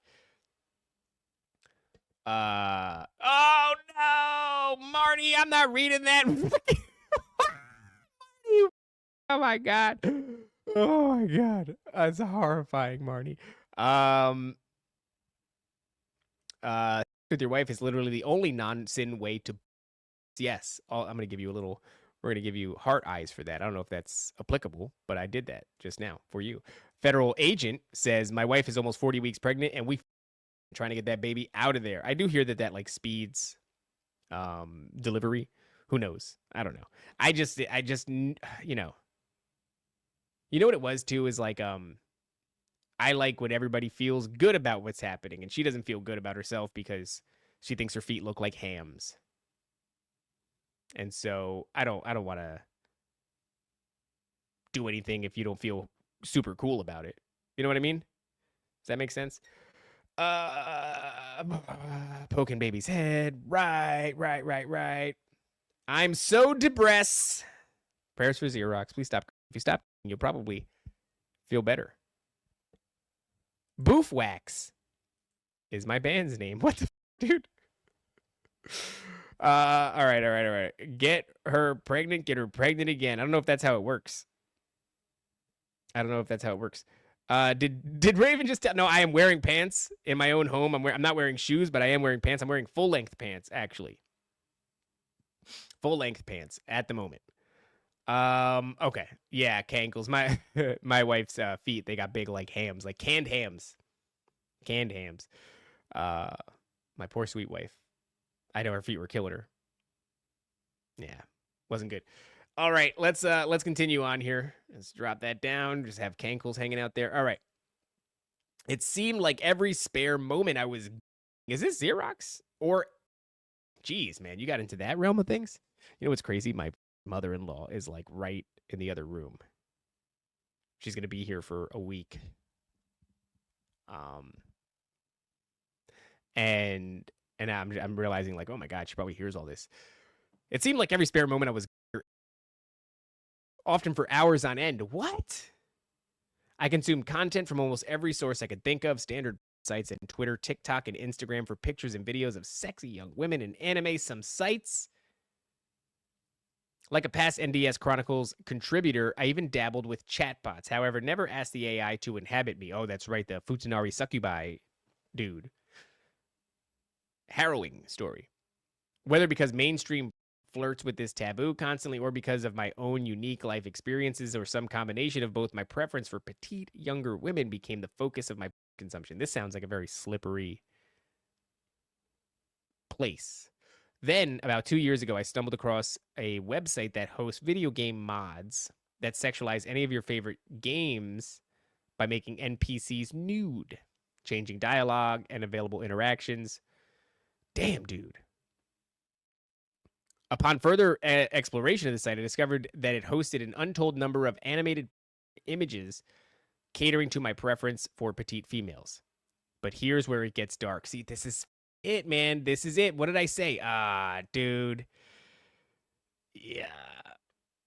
The Chronicles of David's Beehole says, besides denting my baby's skull, I was afraid of multiple pregnancy. All I could imagine was a litter. That being said, ain't no better the wetter, and good God. Is that even real, though? I don't think that's real. Can you do that? You get somebody pregnant who's already pregnant? I don't know. Mother-in-law's probably in the live chat under a fake name. Yeah, it's a federal agent.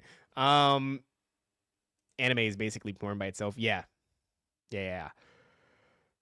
I hate says, bro, stand behind your pregnant wife, hug her and lift her up, her stomach, baby and all. Watch that women instantly coom from the relief. True story. That doesn't seem. I feel like you're making up crazy things in the chat there.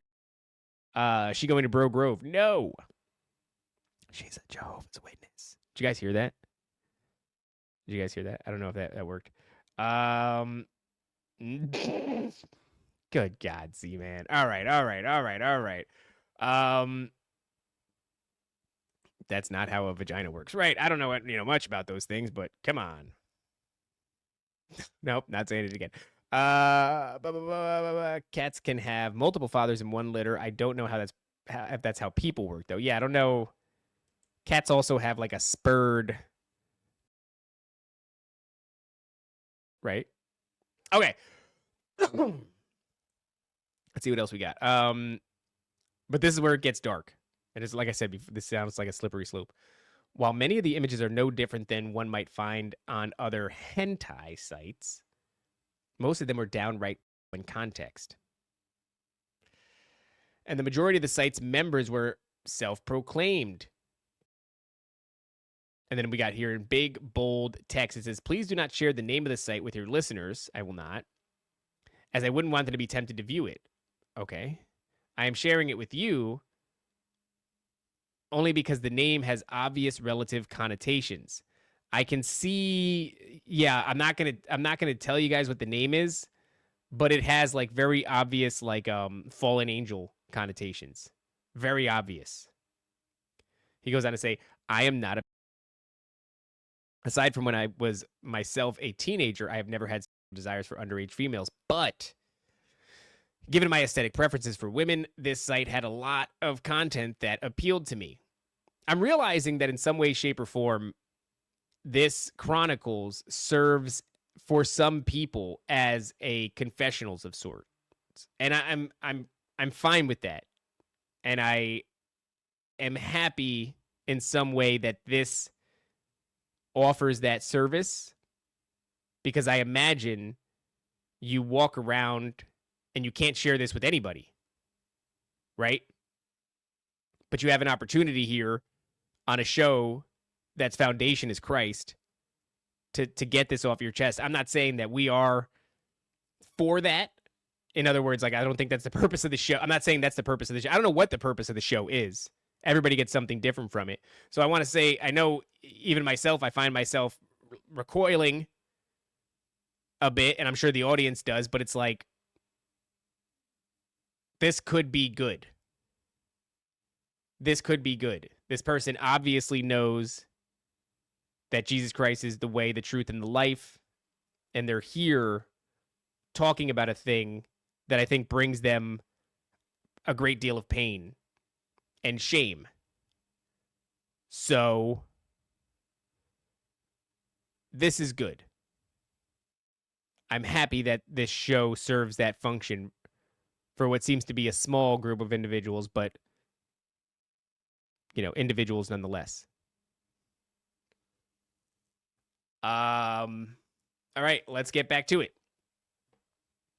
And I indulged. It says, given my aesthetic preferences for women, the site had a lot of content that appealed to me, and I indulged, sifting through the abundant filth for that niche content that piqued my arousal. But as time passed, I began to have doubts, wondering if I was becoming a monster like all the others who spent hours on this site.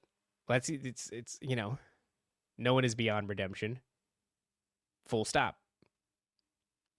About 4 months ago, conflict was in my heart. And it had been there all my life, but I could feel some sort of crescendo building. I was listening to NDS daily, filling myself with nuggets of God's truth, connecting dots between everything I had learned through studies of the Bible, history, and ancient mythologies. I viewed the evil in my life through fresh eyes and came to understand that I had been oppressed by something outside of me for most of my life. Yeah. And that pissed me off. But I couldn't stop my habit. I tried countless times throughout my life, usually after some argument with my wife over our lacking life. I was clearly addicted. So, yeah, it's something worth mentioning there, right? Where it's like you were oppressed by something outside of your life for most of it. We're constantly tempted by sins of the flesh. And then there's these external things that come along and amplify that. And the way they amplify it is they nudge you constantly. So don't get it twisted. It is our own sin. It is our own flesh that desires one thing or another, and everybody's thing is different. But there is something outside of us that pushes us constantly towards that. So it's important to keep those, because I don't think we you know, I'm not saying this is what he's doing, but it's no absolvement of your own individual accountability in the situation. You have desires, and it is your duty to abstain from the desires of the flesh and instead look towards God and lean on God, because clearly we're not strong enough to do it on our own. So there is that element. That accountability is very important. But yes, these things do leverage that against us. No, Z-Man, you said duty. You said D-O-O-D-Y in the chat. Joke's on you, Z-Man. You said duty. This is the only church I know where I fit in, Brotherhood of the Retarded. Yeah, I wouldn't call it a church. I wouldn't call it a church. It's something. It's just a group of people trying to understand God, trying to draw closer to God. And I think the main thing that we figured out is that the way to the Father is through the Son. And that really helps a lot. And then there's a bunch of other fun extracurriculars that we find out along the way. If this anonymous gooner is among us, show yourself, Xerox. I mean, demon, unbelievable. Unbelievable Chronicles of David's Beehole. Why would you call out our brother in Christ, Xerox, for that? That's crazy. Wild thing to do. You just described a church, Raven. I don't know. Whatever, man. Semantics. This isn't a church. We're on the internet. I'm in my bedroom. This backdrop ends right here. And then it's a white wall. This is not I wouldn't call this a church. Okay. Two or more gather in his name. All right. I get it. There you go. Where's my tax breaks? I don't get tax breaks. That's it. Semen antics. Yeah, if I get tax breaks and exemptions, then we'll have a conversation. I don't like semen antics. That's a ridiculous way to break that word up. Okay. So, addicted to this guy, and he's struggling with it. This show is helping him as it helps me, as it helps Top, as it helps everybody. It's really God is helping us, and then I'm just speaking into a microphone. Helps us to understand the real spiritual warfare that we're engaging with. And he's realizing he is clearly addicted. So he goes, then came the sleep paralysis. I'd experienced this only once or twice before in my youth, back when I was plagued by nightmares. But this time it was different. It was early morning, late enough that there was enough light in the bedroom for me to see everything clearly. Okay. My wife was sound asleep next to me, only I don't recall hearing her breathe.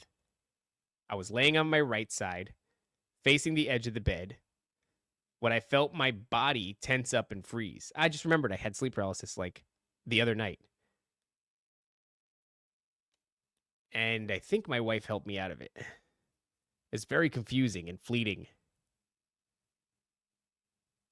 I don't remember registering that I was in sleep paralysis, but I was confused, and I think I was able to just like shake my head. And I think she picked up on that. We never even talked about it, but I think she helped me out. Got me out of it. Sometimes it's just a touch, and she'll get me out of it. Huh, that's crazy. Okay, so he's laying on his right side, facing the edge of the bed when he feels his body tense up and freeze. It felt as if I was wrapped head to toe in a thick spider's web, like Frodo. Yeah, I remember that scene. But my eyes could move. I could sense something approaching from the foot of my bed over my left shoulder, and it soon came into view. A blurry, charcoal gray, humanoid form, tall and menacing. I tried to cry out to Jesus Christ, but my mouth wouldn't obey my mind. All I could do was call to him in my mind over and over.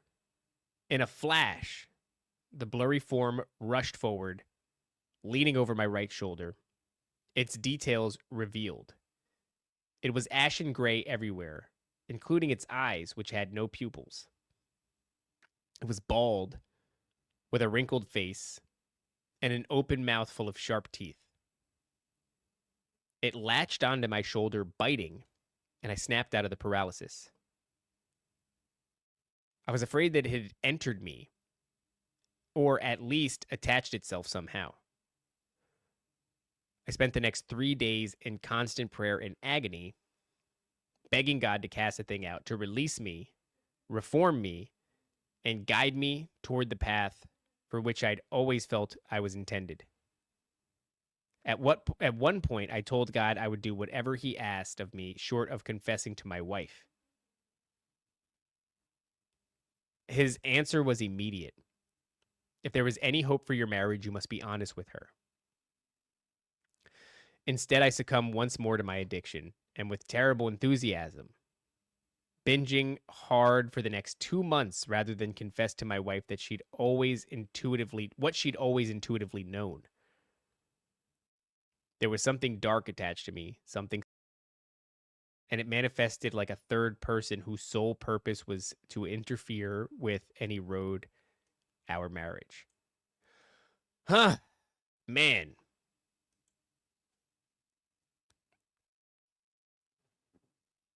There we go. Clint Russell says this might push me into church. So dark. How was Freedom Fest? Hope you're doing well. I was thinking about it the other day. I was getting a haircut down the street from Clint's. I was almost going to show up to his apartment. I don't know what I would have done. I don't know, like let him lay into me, let him say the things that he was going to say. But he wasn't there anyway. He was at Freedom Fest. You know, Anon, this is something that I've struggled with. I think most men have struggled with. And it also brought me a great deal of shame. And I'm happy to say that I don't remember the last time. It's not like it's been a tremendous amount of time. But I realized today, because I was getting that like little nudge, that little temptation. I forgot what it was. I was like in the bathroom scrolling through my phone. And it's like everything is so hypersexualized on the feed. And I said actively like, no, not doing that. And then I realized like, damn, I've been in here for a month now. I haven't done that here. And then before that, it was a while longer. I don't know. So maybe months. Maybe I can say it's been months. Feels good, man. I know there's more story, and I'm hoping that it wraps up in a cool way, but like, obviously you're not alone. Obviously you're not alone.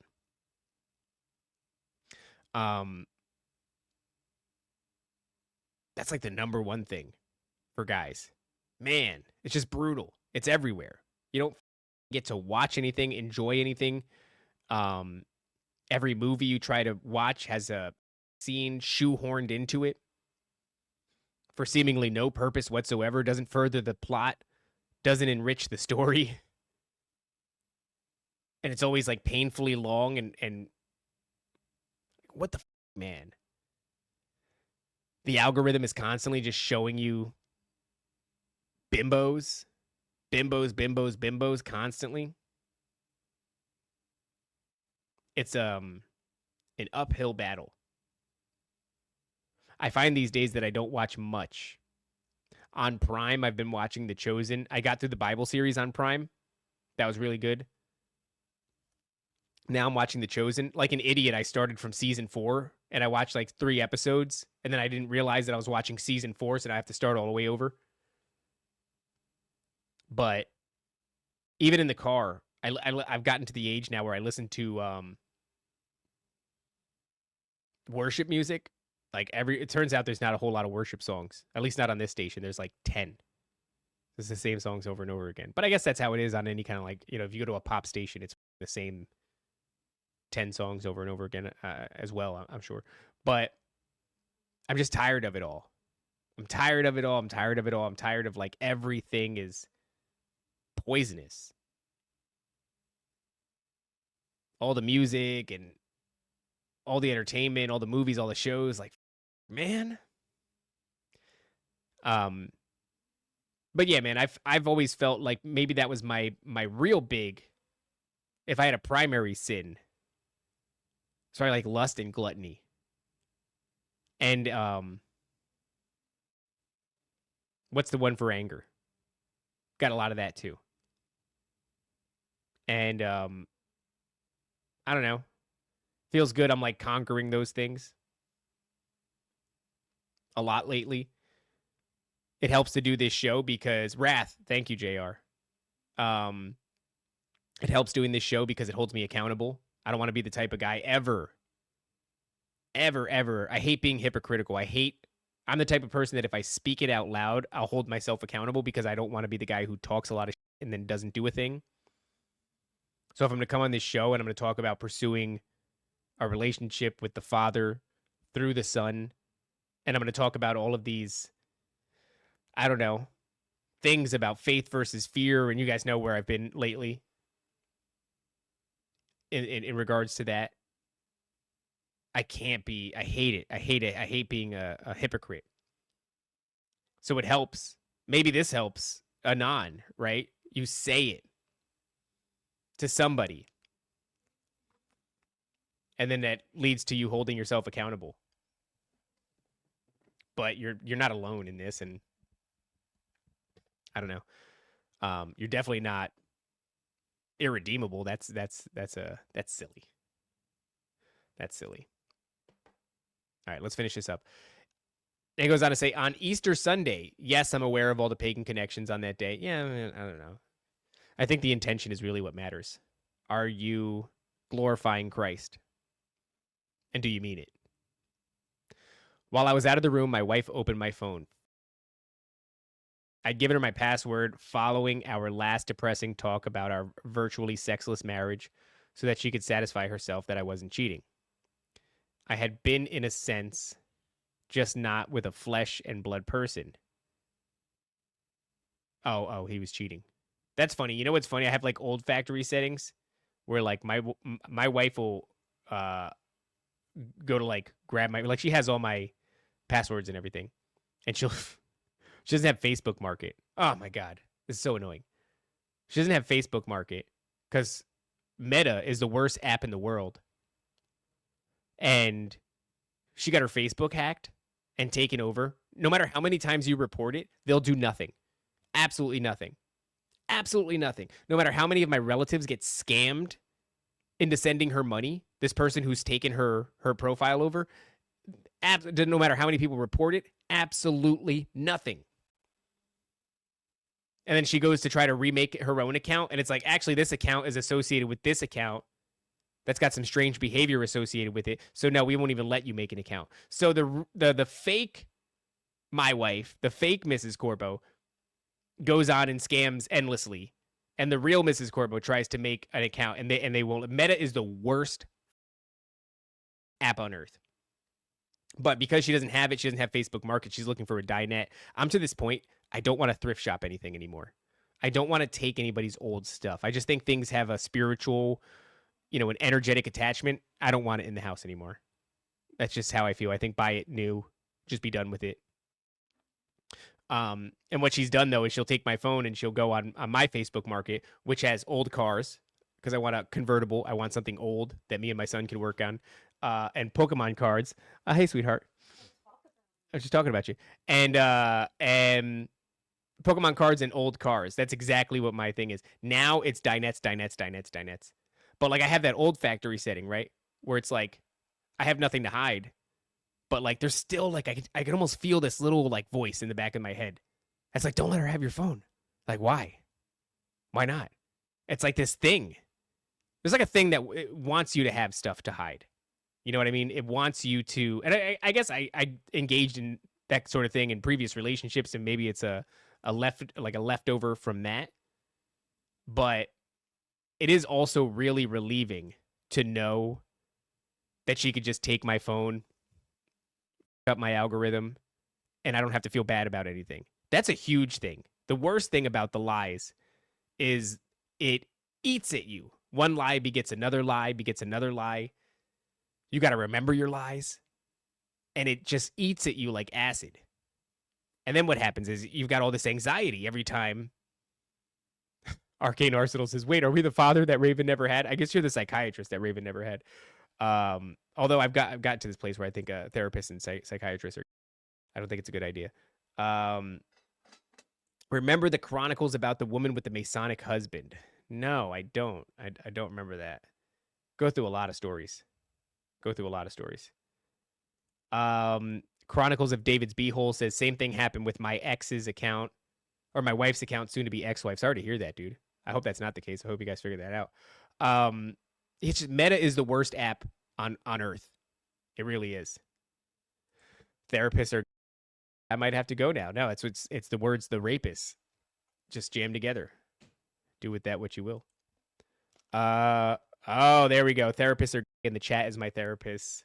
Thanks, David. I see what I did there. That was on purpose. But it's really important. You don't want to do the lying. Divorce isn't real. That's an interesting point. I think you might be right about that.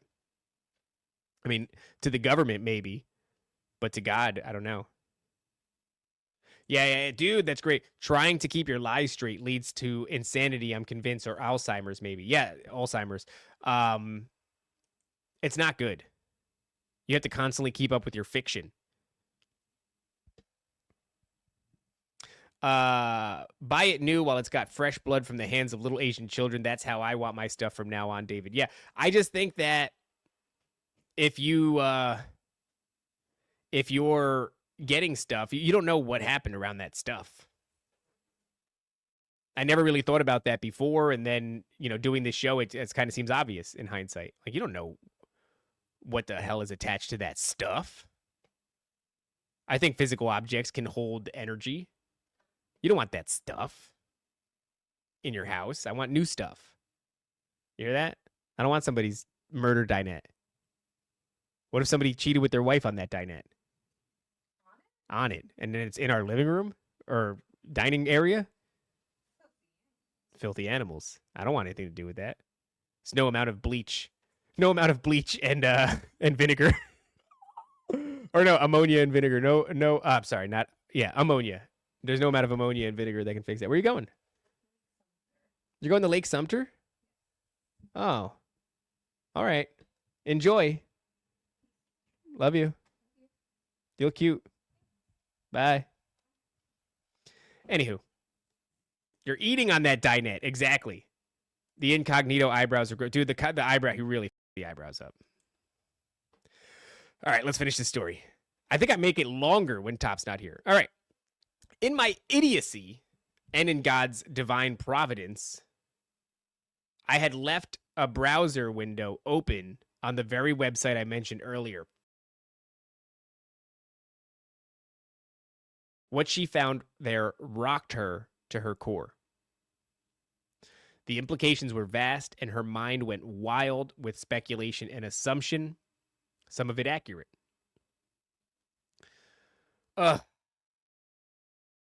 Imagine what she felt like, man. Imagine being a woman and catching your husband in that. It's like not even, you know why? Because there's no separation. On the same website where they have stuff that people would say is reasonable is the same website where they have stuff that people would say is an abomination. And the fact of the matter is it's all an abomination, and it's almost useless to compare one degree of it to another degree of it.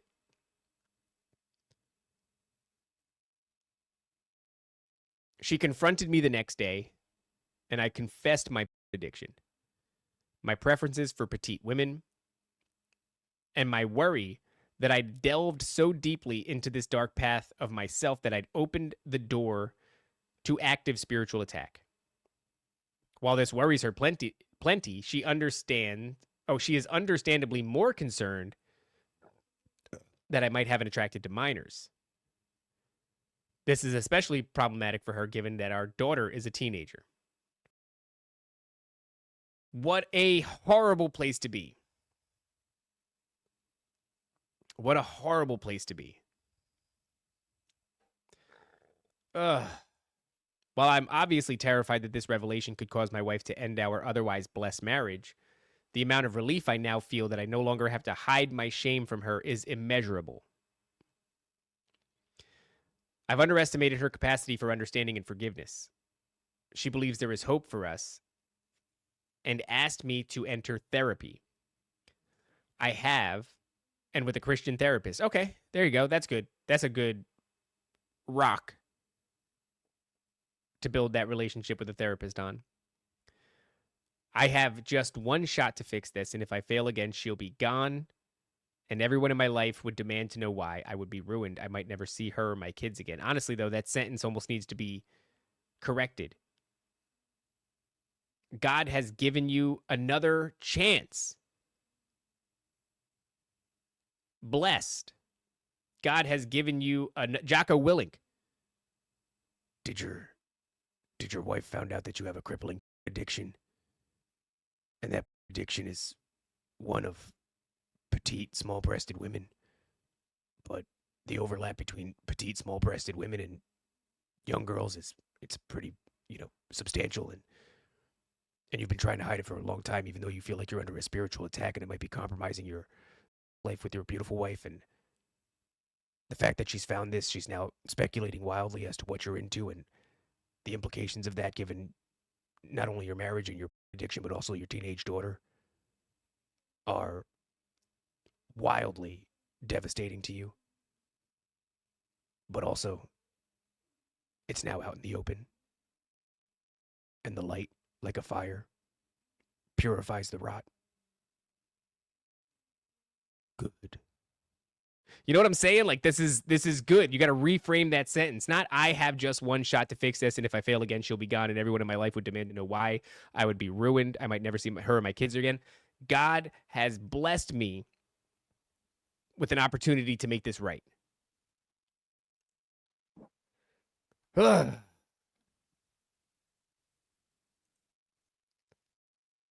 Knowing therapy alone will not be enough, I reached out to Brian of Demon Erasers. Nice. Love Brian. And attended one of his deliverance prayer and church sessions. It was a 3+ hour long experience filled with confessions, prayers of forgiveness from my parents and grandparents and anyone else who may have wronged me in my life. Prayers of forgiveness for myself. The casting off of demon spirits. And determined renunciations of all the negative emotions, evil thoughts, and behaviors that have led me to my current despair. Participants spoke in tongues. Brian knew and named their struggles before they confessed them. Wow. I saw others undergo physical transformations before my eyes as demons struggled to remain attached to them. It was unreal. And it had a profound impact on me that I will never forget. Wow. That's fascinating, man. Brian crushing, huh? He says like a lot, but great dude. I am happy to say that I have not viewed any since the day my wife confronted me. Yeah, dude. I have not masturbated. All that energy has finally been directed where it belongs, towards my wife. I still struggle with the temptation to indulge in that old habit, but I believe that God is fulfilling his promise to transform me and that in time I will be renewed in mind and spirit. 100%, dog. 100%. That is the correct outlook. Man, I'm just going through the chat real quick to see. Yeah, this is dark, horrible. Agreed. Tom wants to be just like his hero, Jesus. Based. Tom the Carpenter. Very nice. Who's that? Who rubs you? Who invited the Muslims? There's Muslims in here. Fed, you freak. What's Fed saying? Every Muslim ever. Oh, 9-year-olds can be. Get out of here, you goof. Demon Slayer dude. Yeah, that's who it is. Brian of or Demon Erasers. Demon Erasers. I attend one of his sessions. They are great. Is that true, Jin? I would love to get your thoughts on it because, Brian is a little bit of a polarizing character. Because he's such a character. He's so over the top. He's kind of larger than life in very many ways. And I find him to be genuine. And I really enjoy him, but I understand how some of the chat could feel one way or another about him. I trust your judgment, Jin. I'd love to hear what your takeaway is on it. Those two posts were meant to go together, right? It seemed worse when the first post sent on its own. I get you, dude. I see what you're saying. Z-Man says a Catholic priest and a rabbi were walking down the street and came across a little boy. The Catholic says to the rabbi, "Want to f*** him?" And the rabbi says, "Out of what?" Unbelievable. I can hook it up with all the renunciation prayers for spiritual healing and repentance. Yeah, it's good to have. We should probably have some sort of, well, if you're not in the Telegram, you should be, and that would be a good place to drop that for people. Probably a personality turnoff, Lauren. Yeah, he's got a very unique personality. He does. He does. Jin says, I attended 2, actually, and it's the real deal. That's awesome. That's awesome. I love to hear it. Good. That makes me feel good. That makes me feel good. I hope he is doing good work over there. All right. Let's prayer circle at Bro Grove. Is that a thing? I don't know. It's I don't know how we would do it. I've certainly never led a prayer or a prayer circle. Doesn't feel, it feels, what's the word? Presumptuous, more than presumptuous. It feels like, I'm not a minister or a pastor. I don't know how that works. I'm still going. I just started going to church. I went last Sunday, and now I'm going to miss this Sunday because something's happening. I forgot what it is. There's a reason I'm missing this Sunday. What the heck is it? And it was a little bit annoying, actually, but I don't remember what it is. This Sunday would be the 23rd. Why am I missing it? There was a reason that my wife said we weren't going to be able to make it. Because I was telling Top's parents that I think I was going to get baptized this Sunday. But there is something that we have to take care of that I couldn't avoid. I forgot what the heck it was. All right. Anyway, boom, boom, boom, boom, boom. Let's get back into it. Chronicles said that's not even a funny thing to joke about. In fact, just from your jokes, if you were anywhere near me and my little girl, best believe you'd be under extreme watch with a very biased eyes. Well, I mean, he said it's sent separately, right? It's supposed to be like every Muslim ever because Muslims are kind of notorious for that. Oh my God, Tom's not in the Telegram chat. I can't send it to you right now. I don't have Telegram on my computer, but I'll send it to you later on. All right, let's wrap this up. That's the other thing too. Such a degenerate event for a Jesus convention. It's like the first day I don't think is going to be like that. So Shane Cashman believes in Jesus Christ. Then Nephilim Death Squad goes on. I believe in Jesus. Top believes in Jesus. Even Sam Tripoli believes in Jesus. Then the conspiracy roundtable hosted by Cult of Conspiracy, which Jacob himself is a Christian. So it's actually going to be quite a few performances from Christians. The second day was supposed to be Ravapalooza. And then that fell apart. And now we're just doing some sort of comedy. I think Elijah Schaefer is a Christian. I think even Royce of Revenge of the Sith is a Christian. Obviously Cole is Christian. Top's going to be there again. He's Christian. Jake Shields, not Christian, hates the, pray for him one day he gets there. Owen Benjamin, I don't think Owen Benjamin is Christian. I don't know what Owen Benjamin is really. Ravenpalooza, that's very rude. Very rude. Just jack your whole and take it over. Raven, you follow me on X. Send me the Telegram link there or something. That I will. Tyler Jennings says, God says you are a minister, Raven. We're all supposed to be ministers, evangelicals. Well, you know what it is? If I'm misspeaking, it is literally because I just haven't learned enough yet. I just got to get there and have an actual understanding of it. Yeah, he said 9-year-old girls can be matured, and then he said every Muslim ever. Like, that's the idea. Is that, Muslims they do that. I don't know. Owen is weird about religion. He's fond of Islam because their women aren't whores. Yeah, but I've seen him speak positively about Jesus. So I don't know. I don't really get too wrapped up in a man's walk, though. I'm very concerned with my own. Okay, I haven't worked on my novels in over a year, says Anon. But now with my refreshed perspective, thanks in no small part to NDS, awesome, love it.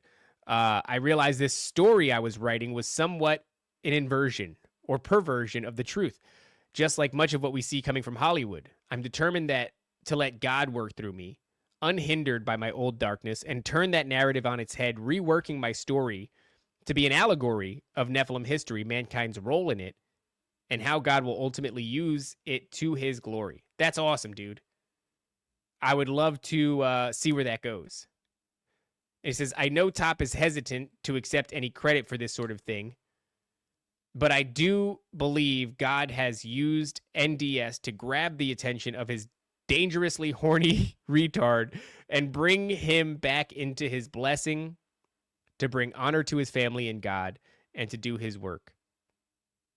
However things play out between me and my wife, I am forever dedicated to this change. Thank you, guys, and praise Jesus. Amen, brother. What a great redeeming ending to something, it's harrowing, but it's familiar. I think all the dudes that are listening to this, they share it to some degree. If it's not, then it's substance abuse. If it's not substance abuse, then it's anger. If it's not anger, then it's this. If it's not this, then it's that. We all have our thing. And that ending was very promising. I think you keep that focus and you're going to be all right. That's it, right? Though that's the name of the game. It's like, I just want to do what God wants me to do. Sometimes I think about like this event, even Bohemian Grove, and I'm like, have I included God enough in the sense of asking him, like, is this what I'm supposed to do? Is this what you want me to do? And I've done that. But like, I don't know, have I done it enough? And I think that's really going to be like, I've already been thinking about where I want to go after Bro Grove. What do I want to do? Dangerous is gone. Timeline Cleanse is back. Nephilim Death Squad is the centerpiece of this, and it's built on Christ. Whatever I do next, I just want it to be God's will. And you guys have heard me say that. I've always said that before, but I just want that to be the main focus. What is God's will? I'd like to know my role in it. Even if I don't know my role in it, I'd like to walk that path. Where I don't deviate and get wrapped up in what I want to do and what I want to be and what I want to have, or what anybody else wants me to do, or what everybody else wants me to be, or what anybody else wants me to have. Just, what does God have planned for me? Because it's very obvious. God brought you to Rod. I don't think God did this. I don't think God did this to my eyebrows. That was me. That was me in my own ego. I want to look good on stage in front of people. I don't want to look like a. I'll just go take half my eyebrows off. Why not? JR says, bring Toad into the fold somehow. Man, that would be beautiful. Dangerous with Toad. I mean, I love the idea. And like I said, I think I said it on TLC Dark Mode yesterday, where it's like, when Dangerous comes back, if it comes back, I think it should come back. It's great branding. It's a great idea. I think it's a good cultural tool. But when it comes back, I just want to make fun of everything. I want to make fun of politics. I want to make fun of conspiracy. I want to make fun of culture. I don't want to talk seriously about Glenn Greenwald and whether or not he's kids. I don't want to talk seriously about World War III or any of these things. I just want to make fun of that. Because God's real and he has a plan. And what we're looking at is the machinations of man, which are laughable. The plans of man, which are laughable, and we should be able to laugh at it. So I really noticed that at the last Dangerous that we did, where we got thrown out of the theater, and then we talked about it, and we called up that guy Tom, and we tried to get that in our favor, and we tried to get back into the theater, and then when we went upstairs and we did the episode on what just happened and what was going to happen going forward, we started talking about Glenn Greenwald, and I just recognized that the conversation was so much more serious. I think all these things deserve ridicule. So if and when Dangerous comes back, I would like it to be in that context. Now, you know what's funny? My mother-in-law brought me this. This is very cool. So this is actually a nail trimmer. And I bite my nails like a disgusting human being, but I've got a middle finger here. And you kind of press it. You hear that? It's spinning up now. And now I can just do that. Do a little rocking back and forth. And it trims it to the perfect length. Isn't that nice? Sorry, I got distracted. I would love for Dangerous to come back in that context. All right, anyway. Thank you guys so much for watching. NDS Chronicles number 24. I got to figure out what the we're going to call this. I got to do all the things for it. Sorry that Top couldn't be here. I think we're going to go back out to the venue tomorrow to put the final touches on some things. And then Bro Grove is here. You guys are on Patreon. $10 tier. You get to watch the show. Very excited. Very nervous. Not nervous in a bad way, but like I have this energy. I just want to let it loose. You know what I mean? The anticipatory nature of this is draining. I look forward to it, and then I look forward to putting it behind me and going forward and just crushing with Nephilim Death Squad, crushing with NDS Chronicles, crushing with Timeline Cleanse, crushing with TLC Dark Mode. Don't touch me.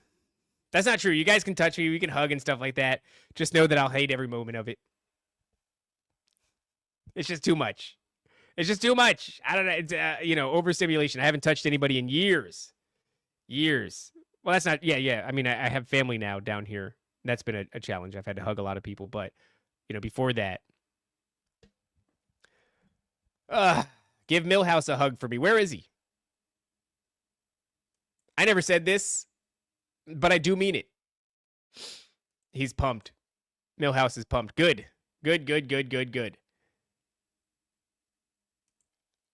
Eamon Rat says, I hope to catch you shirtless again. I will take pictures. That's true. That happened last time.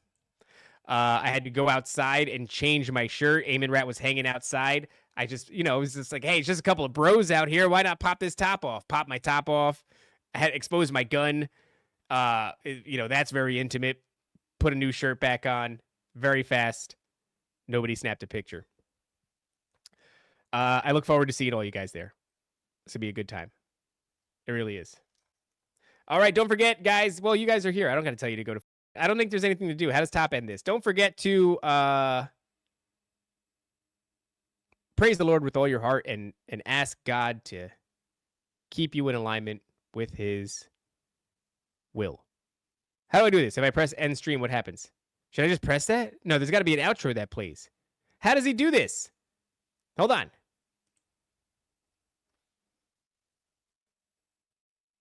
Outro. All right, bye, guys. Stay in the studio while... Okay. The greatest hypnotist on planet Earth is a oblong box in the corner of the room. It is constantly telling us what to believe is real. You can persuade them that what they see with their eyes is what there is to see.